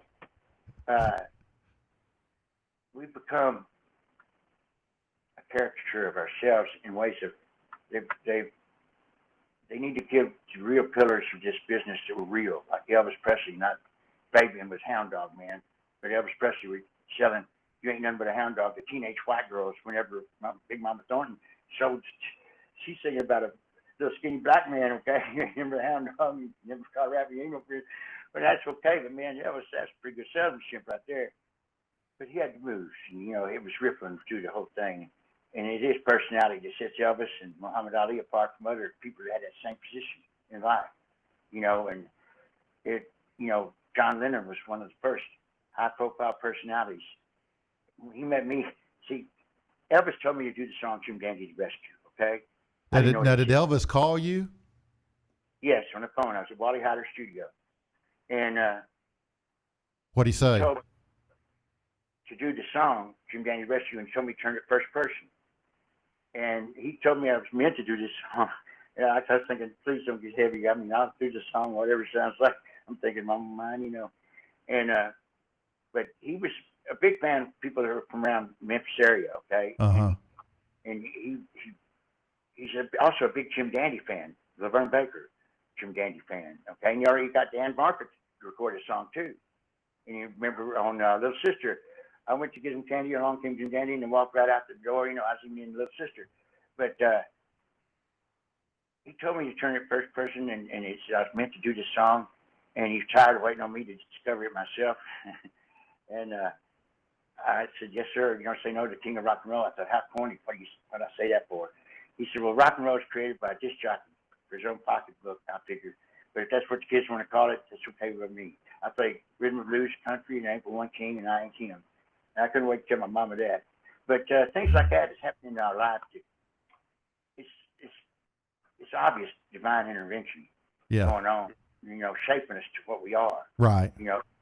The one that laughed me out of fourth grade when I said I wanted to have Elvis's job, they all say, who the hell you think you are? It ain't who I are. It's what I'm going to be. It's America, damn it, But I tried, when I see my mama was teaching third grade down the hall in Bay. And it's like that is part of what gave me the want to. My daddy only went to third grade. But he told me, he says, Super Bowl is two teams that are both qualified.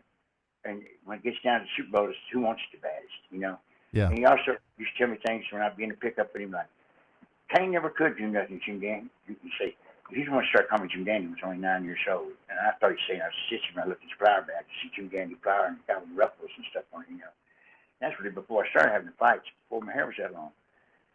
And if it is like, it's all meant to be. It's like some kind of old black and white movie with Jimmy Stewart or something, like It's Wonderful Life. Yeah. It is wonderful. It is wonderful. I'm glad I had it. Better have it than not have it. Yeah. Yeah. Yeah. But if it's easy, everybody be doing it, wouldn't it? Right. If it was easy, they would. Yeah, absolutely. Hey, has David Lee Roth ever thanked you? Well, he kind of begrudgingly thanked me for not saying that he stole anything from me.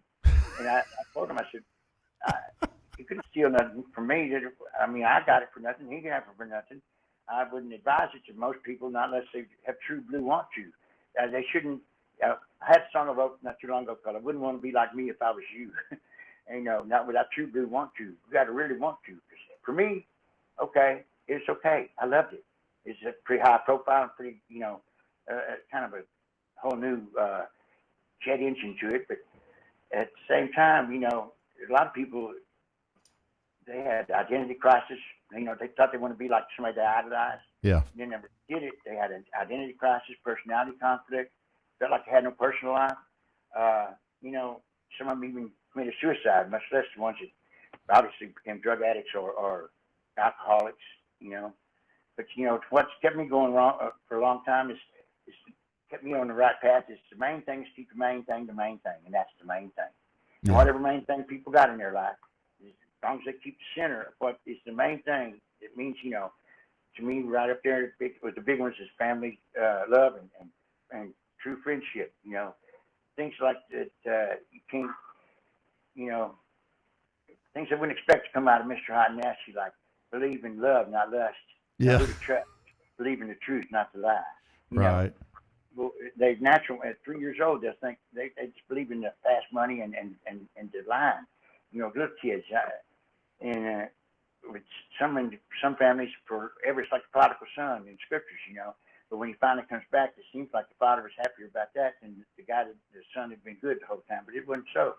It's just glad to get him back in the fold. You know. Yeah. You got to learn how to appreciate, no matter what they throw at us. No matter what they throw at us. You know, if all the underdogs was to stick together, we're such a big mass of people that we're a movement that, you know, there's a lot of us, you know.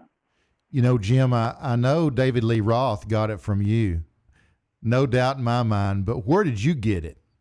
Well, you know, he knew, they knew we had a PR company back then, and they came to see us and took home videos and we used to whiskey, okay? We still go by and play the whiskey every now and then because old days. I love the whiskey. Mario's still alive. He likes me. And but anyway, I'll probably get bad just like Jim Morrison and everything. Who cares? Once nobody cares, why should I? But so far, I can't stand taking my luggage on stage with me and doing a show. So I can be working on my girlish figure. But girlish you know, figure. Oh yeah, you still got that going. When I was 17, I had to be careful walking down Bourbon Street in New Orleans because my ass was getting grabbed by guys, and I turned around and my voice was scaring them to death, you know. But it's like, you know, I wasn't trying to do that. Oh, man. Henry Jones sounds like it could have been a black man's name. I asked my daddy, you know, I do love their music, and I'm a firm believer, you know, I believe in Euclid's first notion, common notion was, you know, things that are equal to the same thing are equal to each other. And, you know, no matter what color, born the same way every day. My mom would say, you decide, would a rainbow be a rainbow if all the colors weren't side by side? Yeah. You know, rainbow of humanity is not happening yet, and actually, humane is not anything except a similar sounding word with humans right now. And we need to learn how to be humane. Yeah. Again, all over again. Yeah. Yeah. It's so, you know, we don't have to think we're so smart. We don't have to think we're so dumb. We just have to think that we're not alone. A lot of us are put in the same position. There's a lot of overdogs more than there is underdogs. There's few of them, but they're the ones running the show. All them old mustache peeps that don't like change to happen. Change is the law of the universe. It's a good thing. It's a good thing. Not just a bad thing. Hell, very little of it's bad. Change is good. Yeah. Hell. You know, Jim, you've lost a number of bandmates over the years, including Ruby. And we got on the new album, we did Ruby's Heartbreaker. Now, actually, Ricky was so, he was so, when she finally went, you know, she had a brain tumor, and right. It gave her 6 months. It was almost to the day, and I talked to her probably, you know, once or twice every week or so. You know? And it's a painful thing, and it's a horrible thing to go through, but she was a champ all the way to the end, you know, telling me, you know, get the crowd to make crowd participation thing. You know, I was telling her I didn't think I could do Jim Dandy anymore.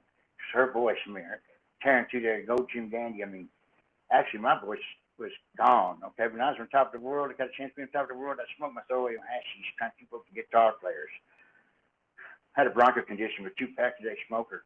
And the voice specialists were telling me that I'd probably never be able to cure what was wrong with my voice. And I finally got some time off, and I got my voice back, okay? Wow. And I'm not in the world, but I'm a lot better than I was back then. But we were still one of the top 5 morning records between 72 and 77. We had to work about 4 times as much. Yeah. But therefore, you know, but thing, and we we was unworthy to be in that company then, as much as being the fifth one that Tom Ergen signed, and all the things that have happened to us are almost like divine intervention. I mean, you can't make up this kind of stuff, like you said a while ago. You can't make this up. Mm-mm. And because I didn't have the same pictures all the time, I was in a lot of magazines. My posters weren't all the same. They thought some of the other bands thought I had, some kind of percentage of the ownership of some of the magazines, Circus and Cream and stuff like that. And also, I talked about stuff that, probably I shouldn't have been talking about. But in some ways, I was trying to keep it. I thought that John Lennon and Bob Dylan had figured out a way to write songs in code, and we wouldn't know what they's about. Honor Walrus or Subterranean Homesick Blues or anything like that before we walk out thinking what they wanted us to think. But the thing was, I was inspired by John Lennon and had the nerve to be a high-profile personality, knowing that he wasn't going to live long doing this. Yeah. You realize real quick that it was just being cool and having these little things to say. That was John Lennon always. But it kind of got him to where he's in an area that nobody else has ever gone in. And nobody really has had the nerve to follow him. Yeah. And when I was saying those things, most of those things afterwards was when they'd already figured out how to infiltrate us and undermine us with things that was going to be the demise of a beautiful, turn a dream into a nightmare as far as with us. I never got a buyout, but I stayed until the bills were paid. My daddy told me, you think you know better what business it is. If you leave people holding your bills, you ain't going to get back in that business. And I wanted to get back in that business. He was telling everybody I was a egomaniac that I couldn't be worked with. Well, I didn't want to work with him no more, and I'm not going to mention his name ever again. All right? I'm over it. I mean, I was, this is a legendary story, okay? Okay. I'm not sure whether it's true or not. But in this legendary story, there was these people hired to kill me and Pat Garden by a certain person. It felt like we were too strong of individuals. As males, we were men. We were standing up and, we wasn't going to be dissuaded like that. And even by taking our money away, we still saw we wouldn't let the bad thing turn what was good into a bad thing. And, but he hired people that Jim Dandy knew. At one point in my life, I knew everybody by their first name, from Winos on Gate Street to the President of the United States. And I liked that fact that I got to have a certain kind of everything rubbed off on me. I was a conduit, and I was like Siddhartha going through the travels of, you get little bits and pieces of things that you don't have to be. In fact, it'd be hard not to be the kind of person that you've got to learn something, no matter how dumb you are. And it's if you open your eyes and see it. Right. And the good look is, well, I'm a very, very devout Christian, but I'm not the kind that is doing it because I want a clean job. And I do believe, I have a very strong beliefs. I believe that we should all think about our spirit world life and where we're going. And if there is an afterlife, which I believe there is, obviously, it's the way I've lived my life. I've never expected to be here by the time I didn't expect to be here at 72. I was living dangerously. I don't know what happened. Something went wrong. I was supposed to die young and have a beautiful corpse. Already missed that. But it's interesting looking, whatever it is. But, they can't stop us if we don't want them to, because it's a free will universe. If we don't want them to, they can't. They can't stop us. Can't never could do nothing. Can't always will. Are you a camp man or a cane man? I'm a can man, Dad. I'm a can man. That's what started me in life, thinking I could. Yeah. Well, who the hell do you think you are to think you can? Well, Jim Dandy, I guess. Jim Funny Dandy. Name. It took me a lifetime to get a whole new definition for that name. Right. What are you guys working on now, Jim? We just had, I call it a new album because when it came out right before 2020 started happening, which we all know that's one of those years that we're going to have a lot of blues songs written about. But, it's kind of year to where, when you think about Christmas coming, you think What song would you write, Jim Dandy? The Insanity Claus is coming to town. He knows when you ain't working. He knows when you're broke. But if you don't find $2,000 at least to spend on your kids, you ain't worth a shit, and that ain't no joke. And you better watch out. You better not cry and all that shit. You know, Santa Claus is like the devil. He's dressed in red, stole all the attention from Jesus. And it's all about material things. Christmas, it's hard to get any spiritual value about, you know, what it used to be. And, shoot, you know, if there was no such thing as money, we'd all be rich. Yeah. But I'm let down that when I was supposedly rich, and I got tired of hearing that I lost $4.4 million. I'm sick of hearing that. What I want to know is, why can't, you know, they think I let it slip through my fingers, why couldn't they just go grab it one time, you know? And, you know, even if somebody comes and steals it from me again, they're not going to keep me from doing what I'm doing. And this new album is called Underdogs, you know, Underdog Heroes. And actually it's talking about the underdog people that need the underdog heroes is what we were singing about. But we sang Ruby's Heartbreaker for Ruby, just remembering her, because I do believe it's a sin to forget the unforgettable. There's so many great people. We even have one song, The Channel Spirits, which that was kind of a challenge. Had a friend who was a great guitar player in Memphis City. I don't know if he wants to see me and my friends, so I'm going to say his name. But he told me somebody ought to write a song called Channel Spirits. And I said, well, I ain't never turned down a dare. I tried, but it was a hard-ass song to write. I mean, just an artist song alone. And there's some people that I wanted to mention, but the song was going to be too long.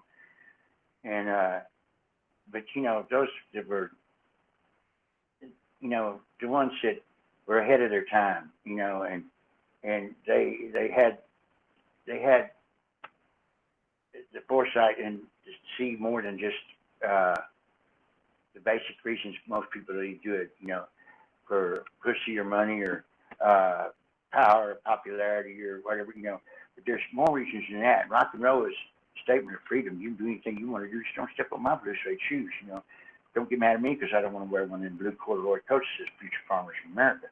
I'm glad somebody's got a green thumb, but it ain't me, baby. I mean, I'm more of I got to make the rounds, you know. In Memphis even, you know, Black Oak is an hour away from Memphis. And when I was in Memphis, I had to leave Memphis because I still like to record there. And I still got friends there, and Ricky still lives there. But it's turning into, and I can't say nothing for their marksmanship either, okay? Maybe they should turn the guns up where they can see the sights, but there's a thing going on where, you know, you've got your gangs going around shooting at people and hitting innocent kids, and they can't seem to hit what they're shooting at. They need to start going to some gun clubs or going to some, you know. Target practice. There's a lot of target practice. Yeah. And, you know, but Memphis is crossroads for a lot of different kinds of music, and it has a lot of what rock and roll when it started, you know. God knows they wouldn't have let Elvis on Bando Opry if they didn't know when he was going to play. They told me I'd never get on it when they heard me, and which makes me feel kind of special, sort of like we're the only ones kicked out of every public school in the state of Arkansas in the history of the state. Oh wow! Yeah. Tell me about Underdog Heroes. Heroes. Tell me about that song. Well, it was, you know, it was singing about, you know, when the first word starts out with, you know, he's a radical, he's a capable, non-conforming radical.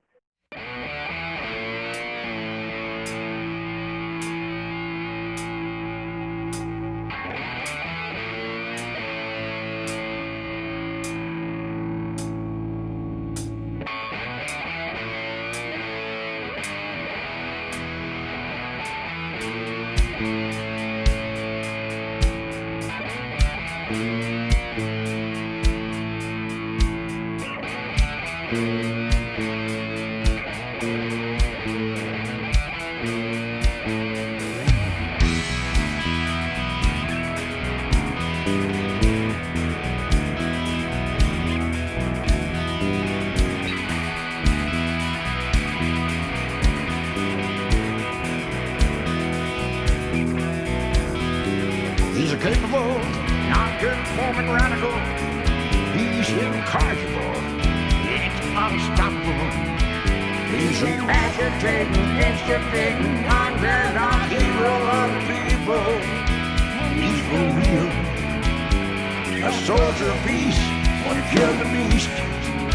And for you, if that were evil, but this is all about you being real, and about the love this underdog is for you.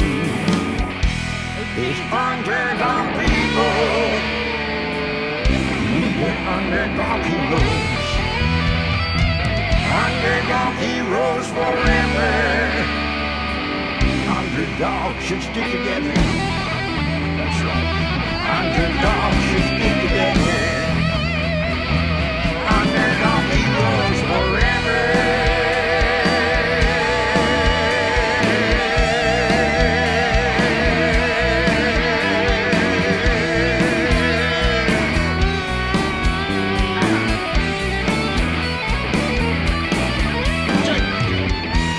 The needs of a few always outweigh the needs of the many. There's a lot more underdogs than overdogs. They are the few, and we're the many. And the needs of the many are more deserving than any. Underdogs should stick together. Should stick together already. These underdog people need the underdog heroes. Underdog heroes forever. Underdogs should stick together. Underdogs should stick together. Underdog heroes forever.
Son of a bitch can make you rich, yes you.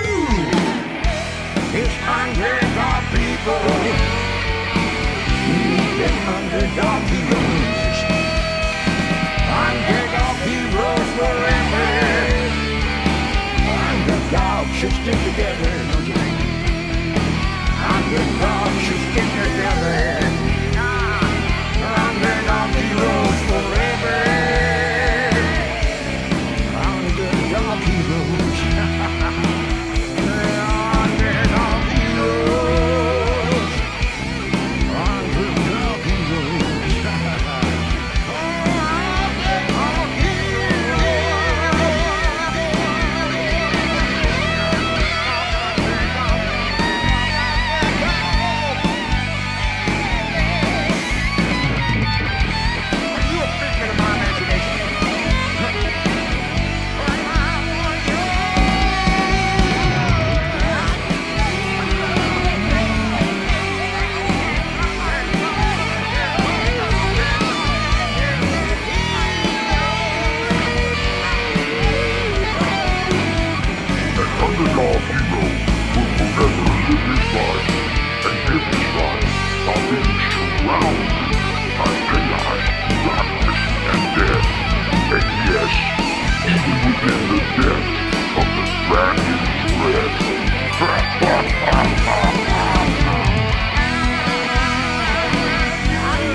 You know, he says he's a agitating, instigating underdog hero to people. You know, he's incorrigible. I learned that off watching Babe Ruth with Big Boy doing Babe Ruth. But they said he was incorrigible when he was a kid. Well, that's what they said about me when I was a kid. I was incorrigible. I got kicked out of some schools and stuff. And I did some things, not really bad things, just mischievous things that get you kicked out of a school. And made it hard on my parents. When I finally got there to Monette, I was trying real hard not to have none of that happen anymore. My parents was going to be a good guy. But then here it comes my sheet, okay? They got the report back. It took like 3 weeks to get back from the last school I was in, which was Bay before that, and a few miles away. And then they decided they was going to break me. Like a horse, they was going to break me. And I knew right then it was on again. Here it comes again. You know, they're going to either break your spirit and break your will in school or in prison or in the army, or they're going to bury you, you know. And I'm the one that got away so far. And we all are pretty much the same, except I'm the one with the big mouth that kind of telegraphs a punch too often. And, you know, I learned pretty quick that everything that goes through your head ain't supposed to come out your mouth on a microphone, okay? Yeah. But there was a time in my life I was really kind of, you know, it was improvisational. And I love people like Lindy Bruce, Robin Williams, people like, you know, Eddie Murphy. And shit, man, we had stuff going on, comedy, where you had to laugh at yourself, and it got hard for people to be able to laugh at themselves. And that's where things start getting dishonest. And nothing's ever underhanded until it's done underhanded. You know what I mean? Mm-hmm. It's the way it's done, and the way a man carries himself. You know, I had a song I wrote the other day. I think it's the best words I ever wrote. A while ago I mentioned them, but it goes, I've always heard you're as good as your word, and that can get you by. But believing love, not lust. Now, who would you expect Jim Dandy to say that? Know who to trust. Now, they'd expect me to say that. And believe in truth, not the lie. You know, not the scam. And the truth can be like a rock back between the eyes. The truth can be a great thing to have. But it's also something that they don't want out. You know, the old power is the old money, not the young money, not the new money. It's the old money. They don't want anybody coming in shaking, you know, the methods of what's going on. You ever seen Wag the Dog? Yeah. Okay. It's got TV now. It's hard to know what's real, what ain't real. Like wars or countries are even real. Right. And especially after the confusion of Russia when it broke down and put them back together. And, you know, all I can do is think about a guy from Hawaii doing, you know, John Wick. He's supposed to be Russian. That's, you know, can't watch him back to back hardly. Those three. It's like trying to check McCoy's all front to back. Hatfield McCoy's, Costner did. It was great. That was a great show. But so much hate, you can't watch it back to back. Yeah, right. It's too much. It's too much, yeah. More love, and everybody had more fellowship and brotherhood and know your neighbor. And now nobody wants to know their neighbor because then they're an accomplice or, you know, because if they know what's going on, it's most of the time it's got some black market qualities of its own, like we used to sell pot. Yeah, that's crazy. Jim, you've had an amazing career. So many people out there that have been influenced by you and have loved you guys over the years. Do you have any regrets? Any regrets? Well, I have some things I wouldn't do again that way after I've learned one. But you can't be young and wise at the same time. It's like you can't be in love and wise at the same time. It's very hard anyway. It's difficult. And the enduring questions and the impossible answers, where people have to have answers, like all the great musicians that the world never sees because they're scared to death from the legal contracts they're put in front of them. And some of the best that we never get to see, you know, because they were scared away because they didn't understand, you know, the contracts. Mm-hmm. And they'll probably find a way to get it again this time. But, you know, maybe I can make it where everything they steal from me mostly is monetary. You know, that kind of thing. Possessions, I guess, do that too. But everything goes to me, not from me anyhow, and I don't try to keep anything. Right. I'm provided for. I don't know how, and I don't know why, but it's always seemed to work out that way. Yeah. I mean, I do things that are you're not supposed to do, and they told me I'm crazy, and I shouldn't have done the rap in front of Lord Have Mercy on My Soul. They said it's going to ruin our career. And I said, I think it's going to, we haven't got a career yet, I told them. This is our first real album. I said, and this right here, it will set us apart from others if it works at all. If I didn't want it to be my voice, okay, saying what I was saying, because it took me a year to write it down on paper, the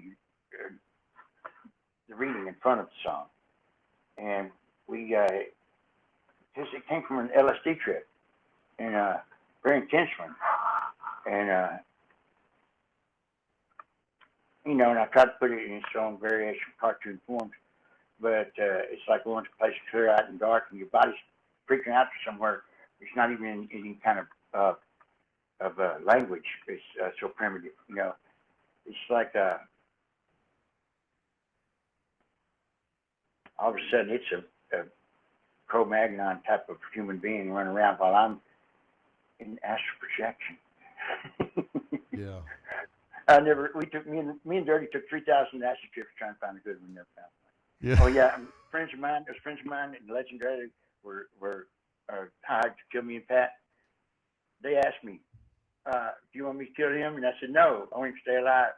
They said, well, we ain't giving him his money back. Hey, tell me. If you can believe it, I'm still here. Okay. Hey, you're off our screen, but I'm just going to continue. I'm going to ask you one more thing. So, what is your fondest memory? Fondest memory? You mean like band fondness, or? Yeah, I mean life or just your career. What comes to mind?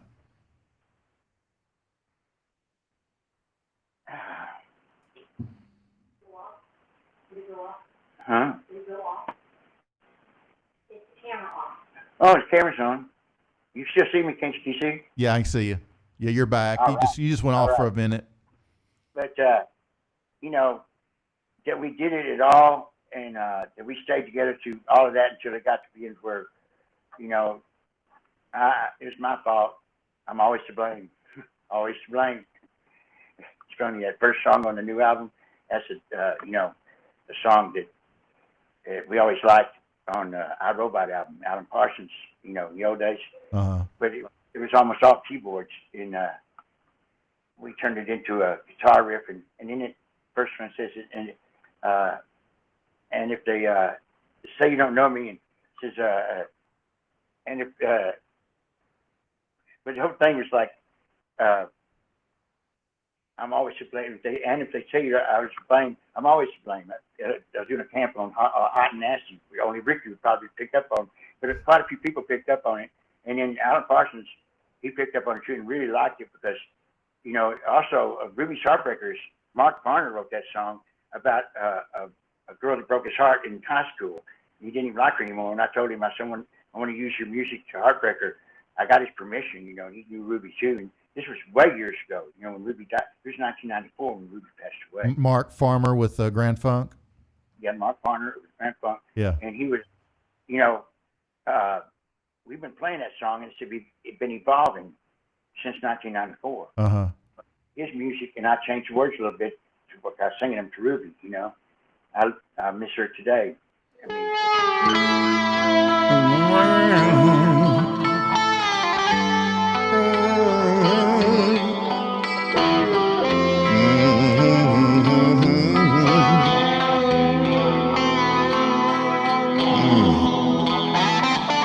You should always remember your heroes. Those one-of-a-kind kind of people that come into your life, and because they came into your life, they change your life. You see, I believe it's a sin to forget the unforgettable.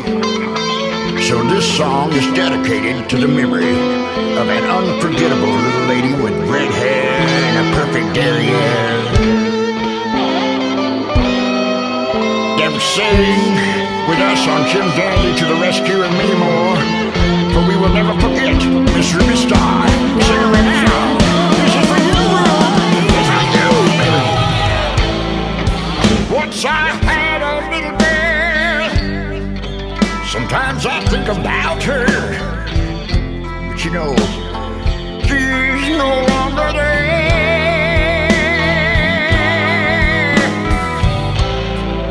She'll be missed by us all.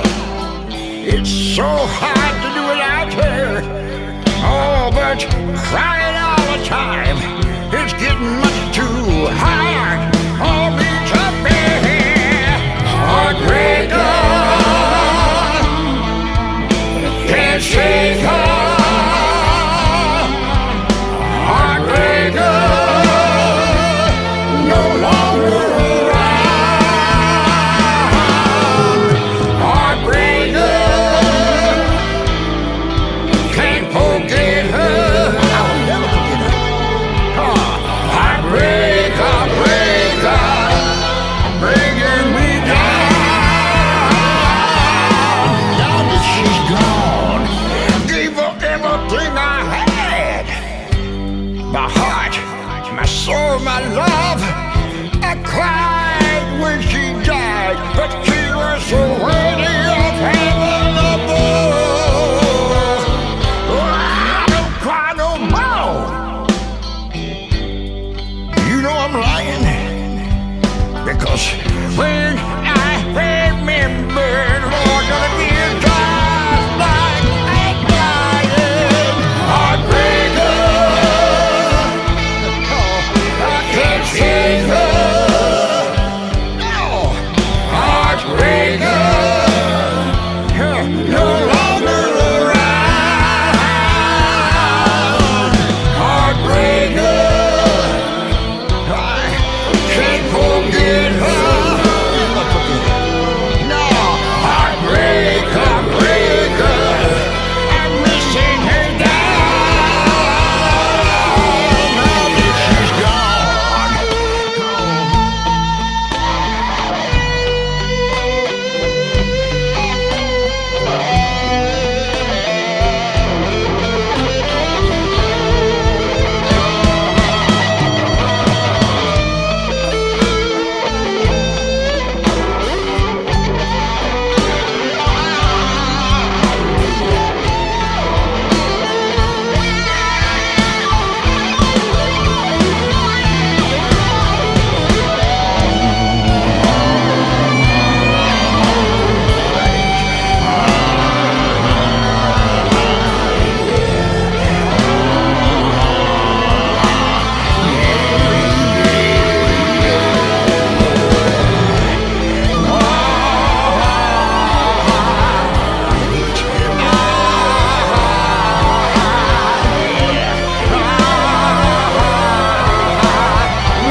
fondness of the things that, you know, I've lost so many that were younger than me. And, I don't know what to say except that all a man can do is all a man can do, and it's all a man can do.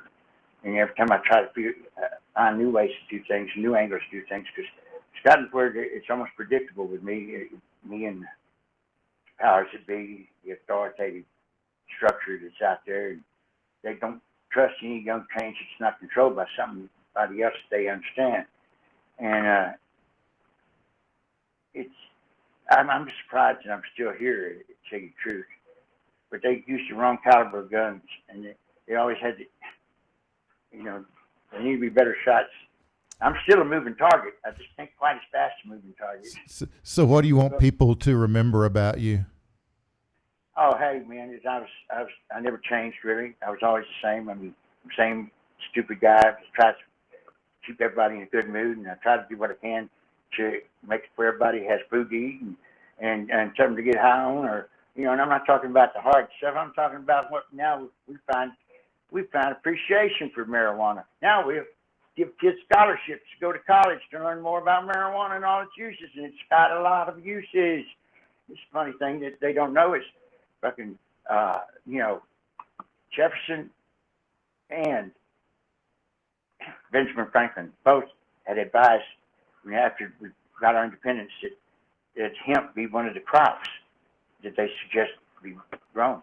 And until about 10 years ago, we were told what to grow, and they've thrown most of it in the damn ocean, just keeping us busy, you know, and telling us what to grow. Because, I mean, hell, a man with a family of 10 could probably support him with a truck farm of about, probably 80 acres, like less than that, and sell a bunch of it to the farmers markets and stuff like that if you wanted to grow food. Yeah. But, you know, just take everybody growing their own food when it starts happening like that. But they don't really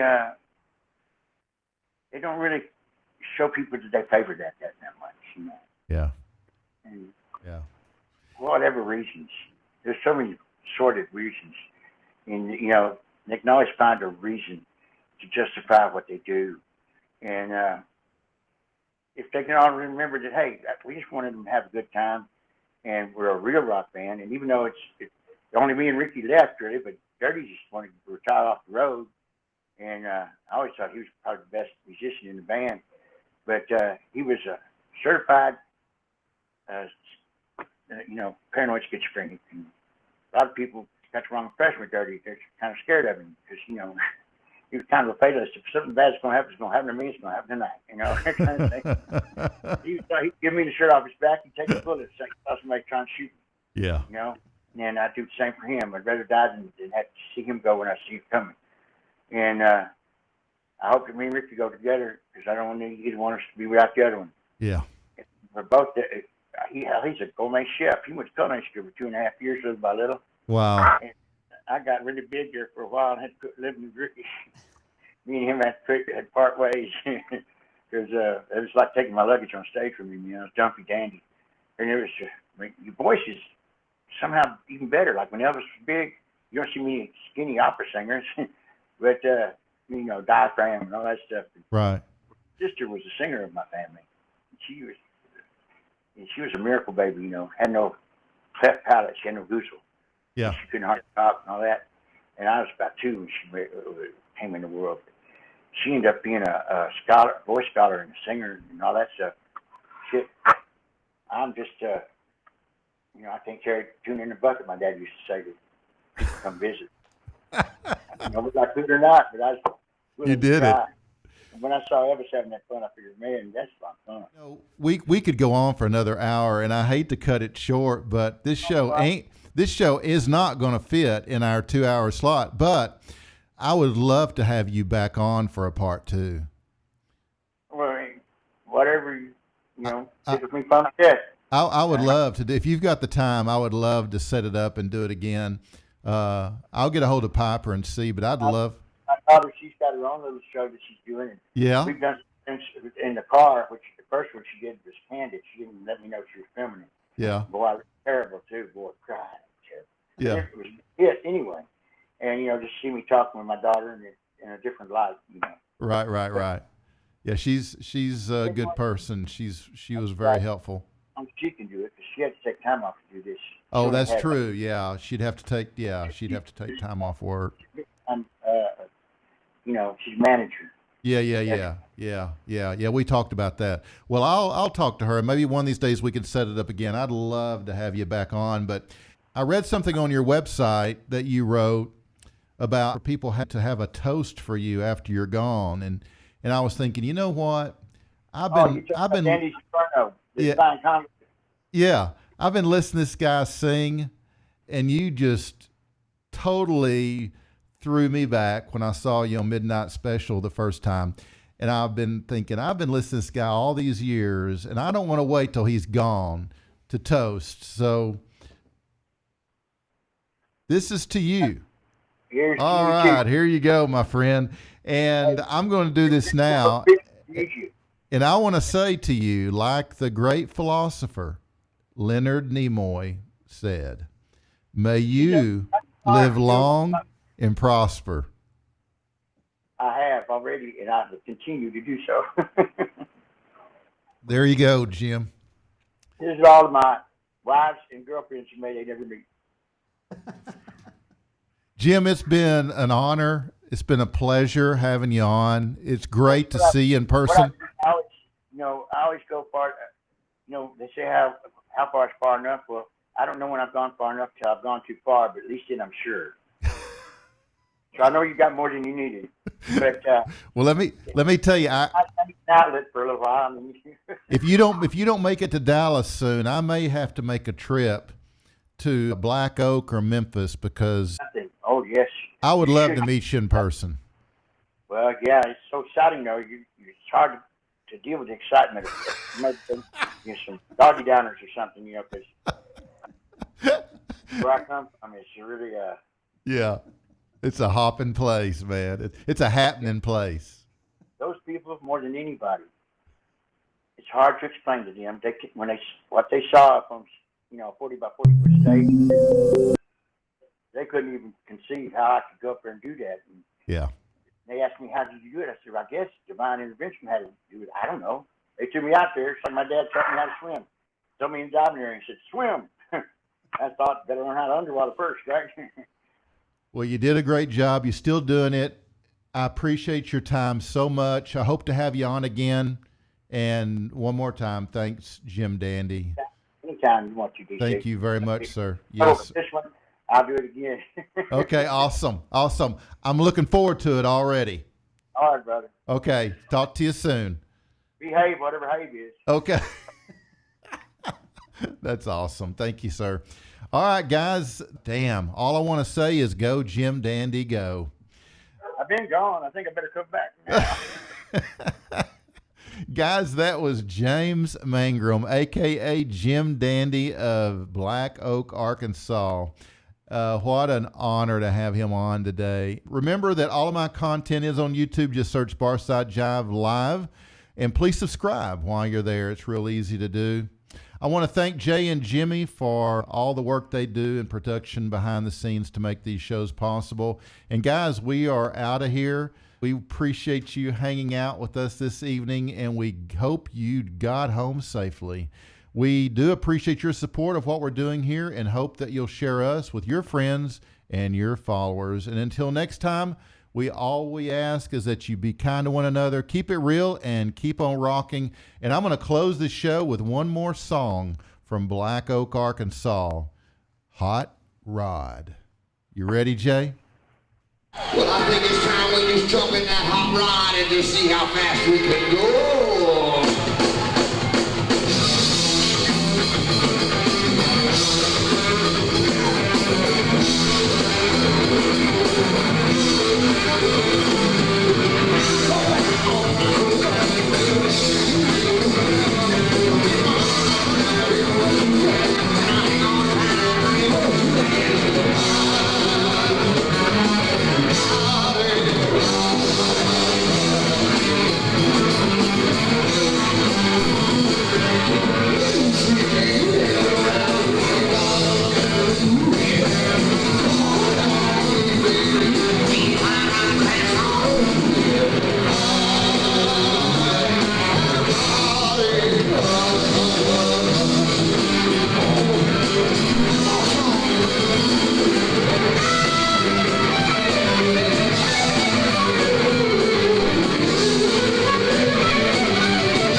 shall not be responsible for any incorrect or inaccurate information caused by this broadcast.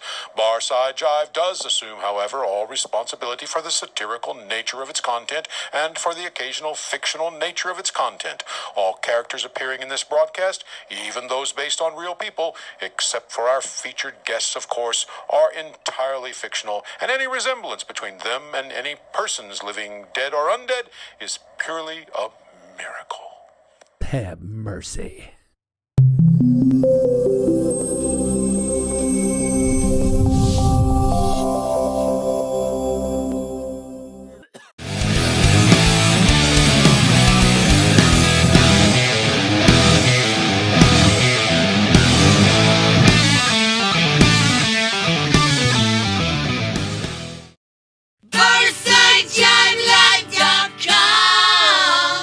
That's BarsideJiveLive.com. The zoo gives you rock for the senses. Lows that evolve into highs that pierce.